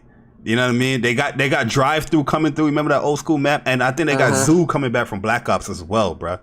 They also got an old school gun coming back. I forgot the name of it. Yeah, and there's an SMG that I was like, yo, I know this SMG. Yo, bro, like... Hey, man, if you playing that card, you got to hit your boy up. Hold up. Yo, listen. I feel like they're like, yo, Bar, you haven't played this game so far? Look at Season 5. Look, Barry, look, Season 5. I was like, oh, shit. Yo, bro. Speaking of which, I'm about to post up a video of me installing my SSD. So, definitely.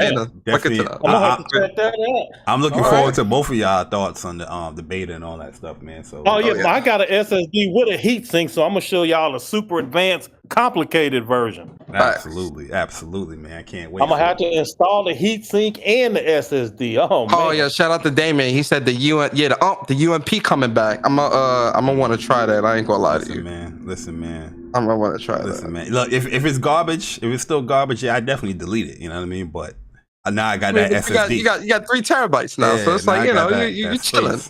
I'm Gucci. But yeah, guys, great episode, man. Next week, be there or be square. Definitely want to see you guys there. Be respectful, like Persona said. We're setting up for a lot of different guests to come on to What's Up PlayStation podcast. So definitely stay in tune when it comes to the future shows, man. Because we're trying to set up some great special guests as well. And then the other special guests that we have, the previous special guests that we have, we're gonna bring them into mold once again. The PlayStation and show you guys some love. But yeah, we are a 1-year anniversary in, man, this podcast, and we definitely thank you guys for the support. Everybody that stuck with us, watch us from day one and how this podcast evolved, and how the chemistry got together, and everybody that became a guest that came on here, becoming a guest on the podcast. We appreciate you waking up early in the morning and talking with us, man. Talk about PlayStation, man. But we're going to see you guys next week. And we can't leave you guys without getting the final trophy. So there you go, man. We giving out trophies like Naughty Dog and Insomniac. And we'll see you guys next Saturday, 11 a.m. Eastern time. We gone. Enjoy the rest of y'all weekend, guys. Deuces. So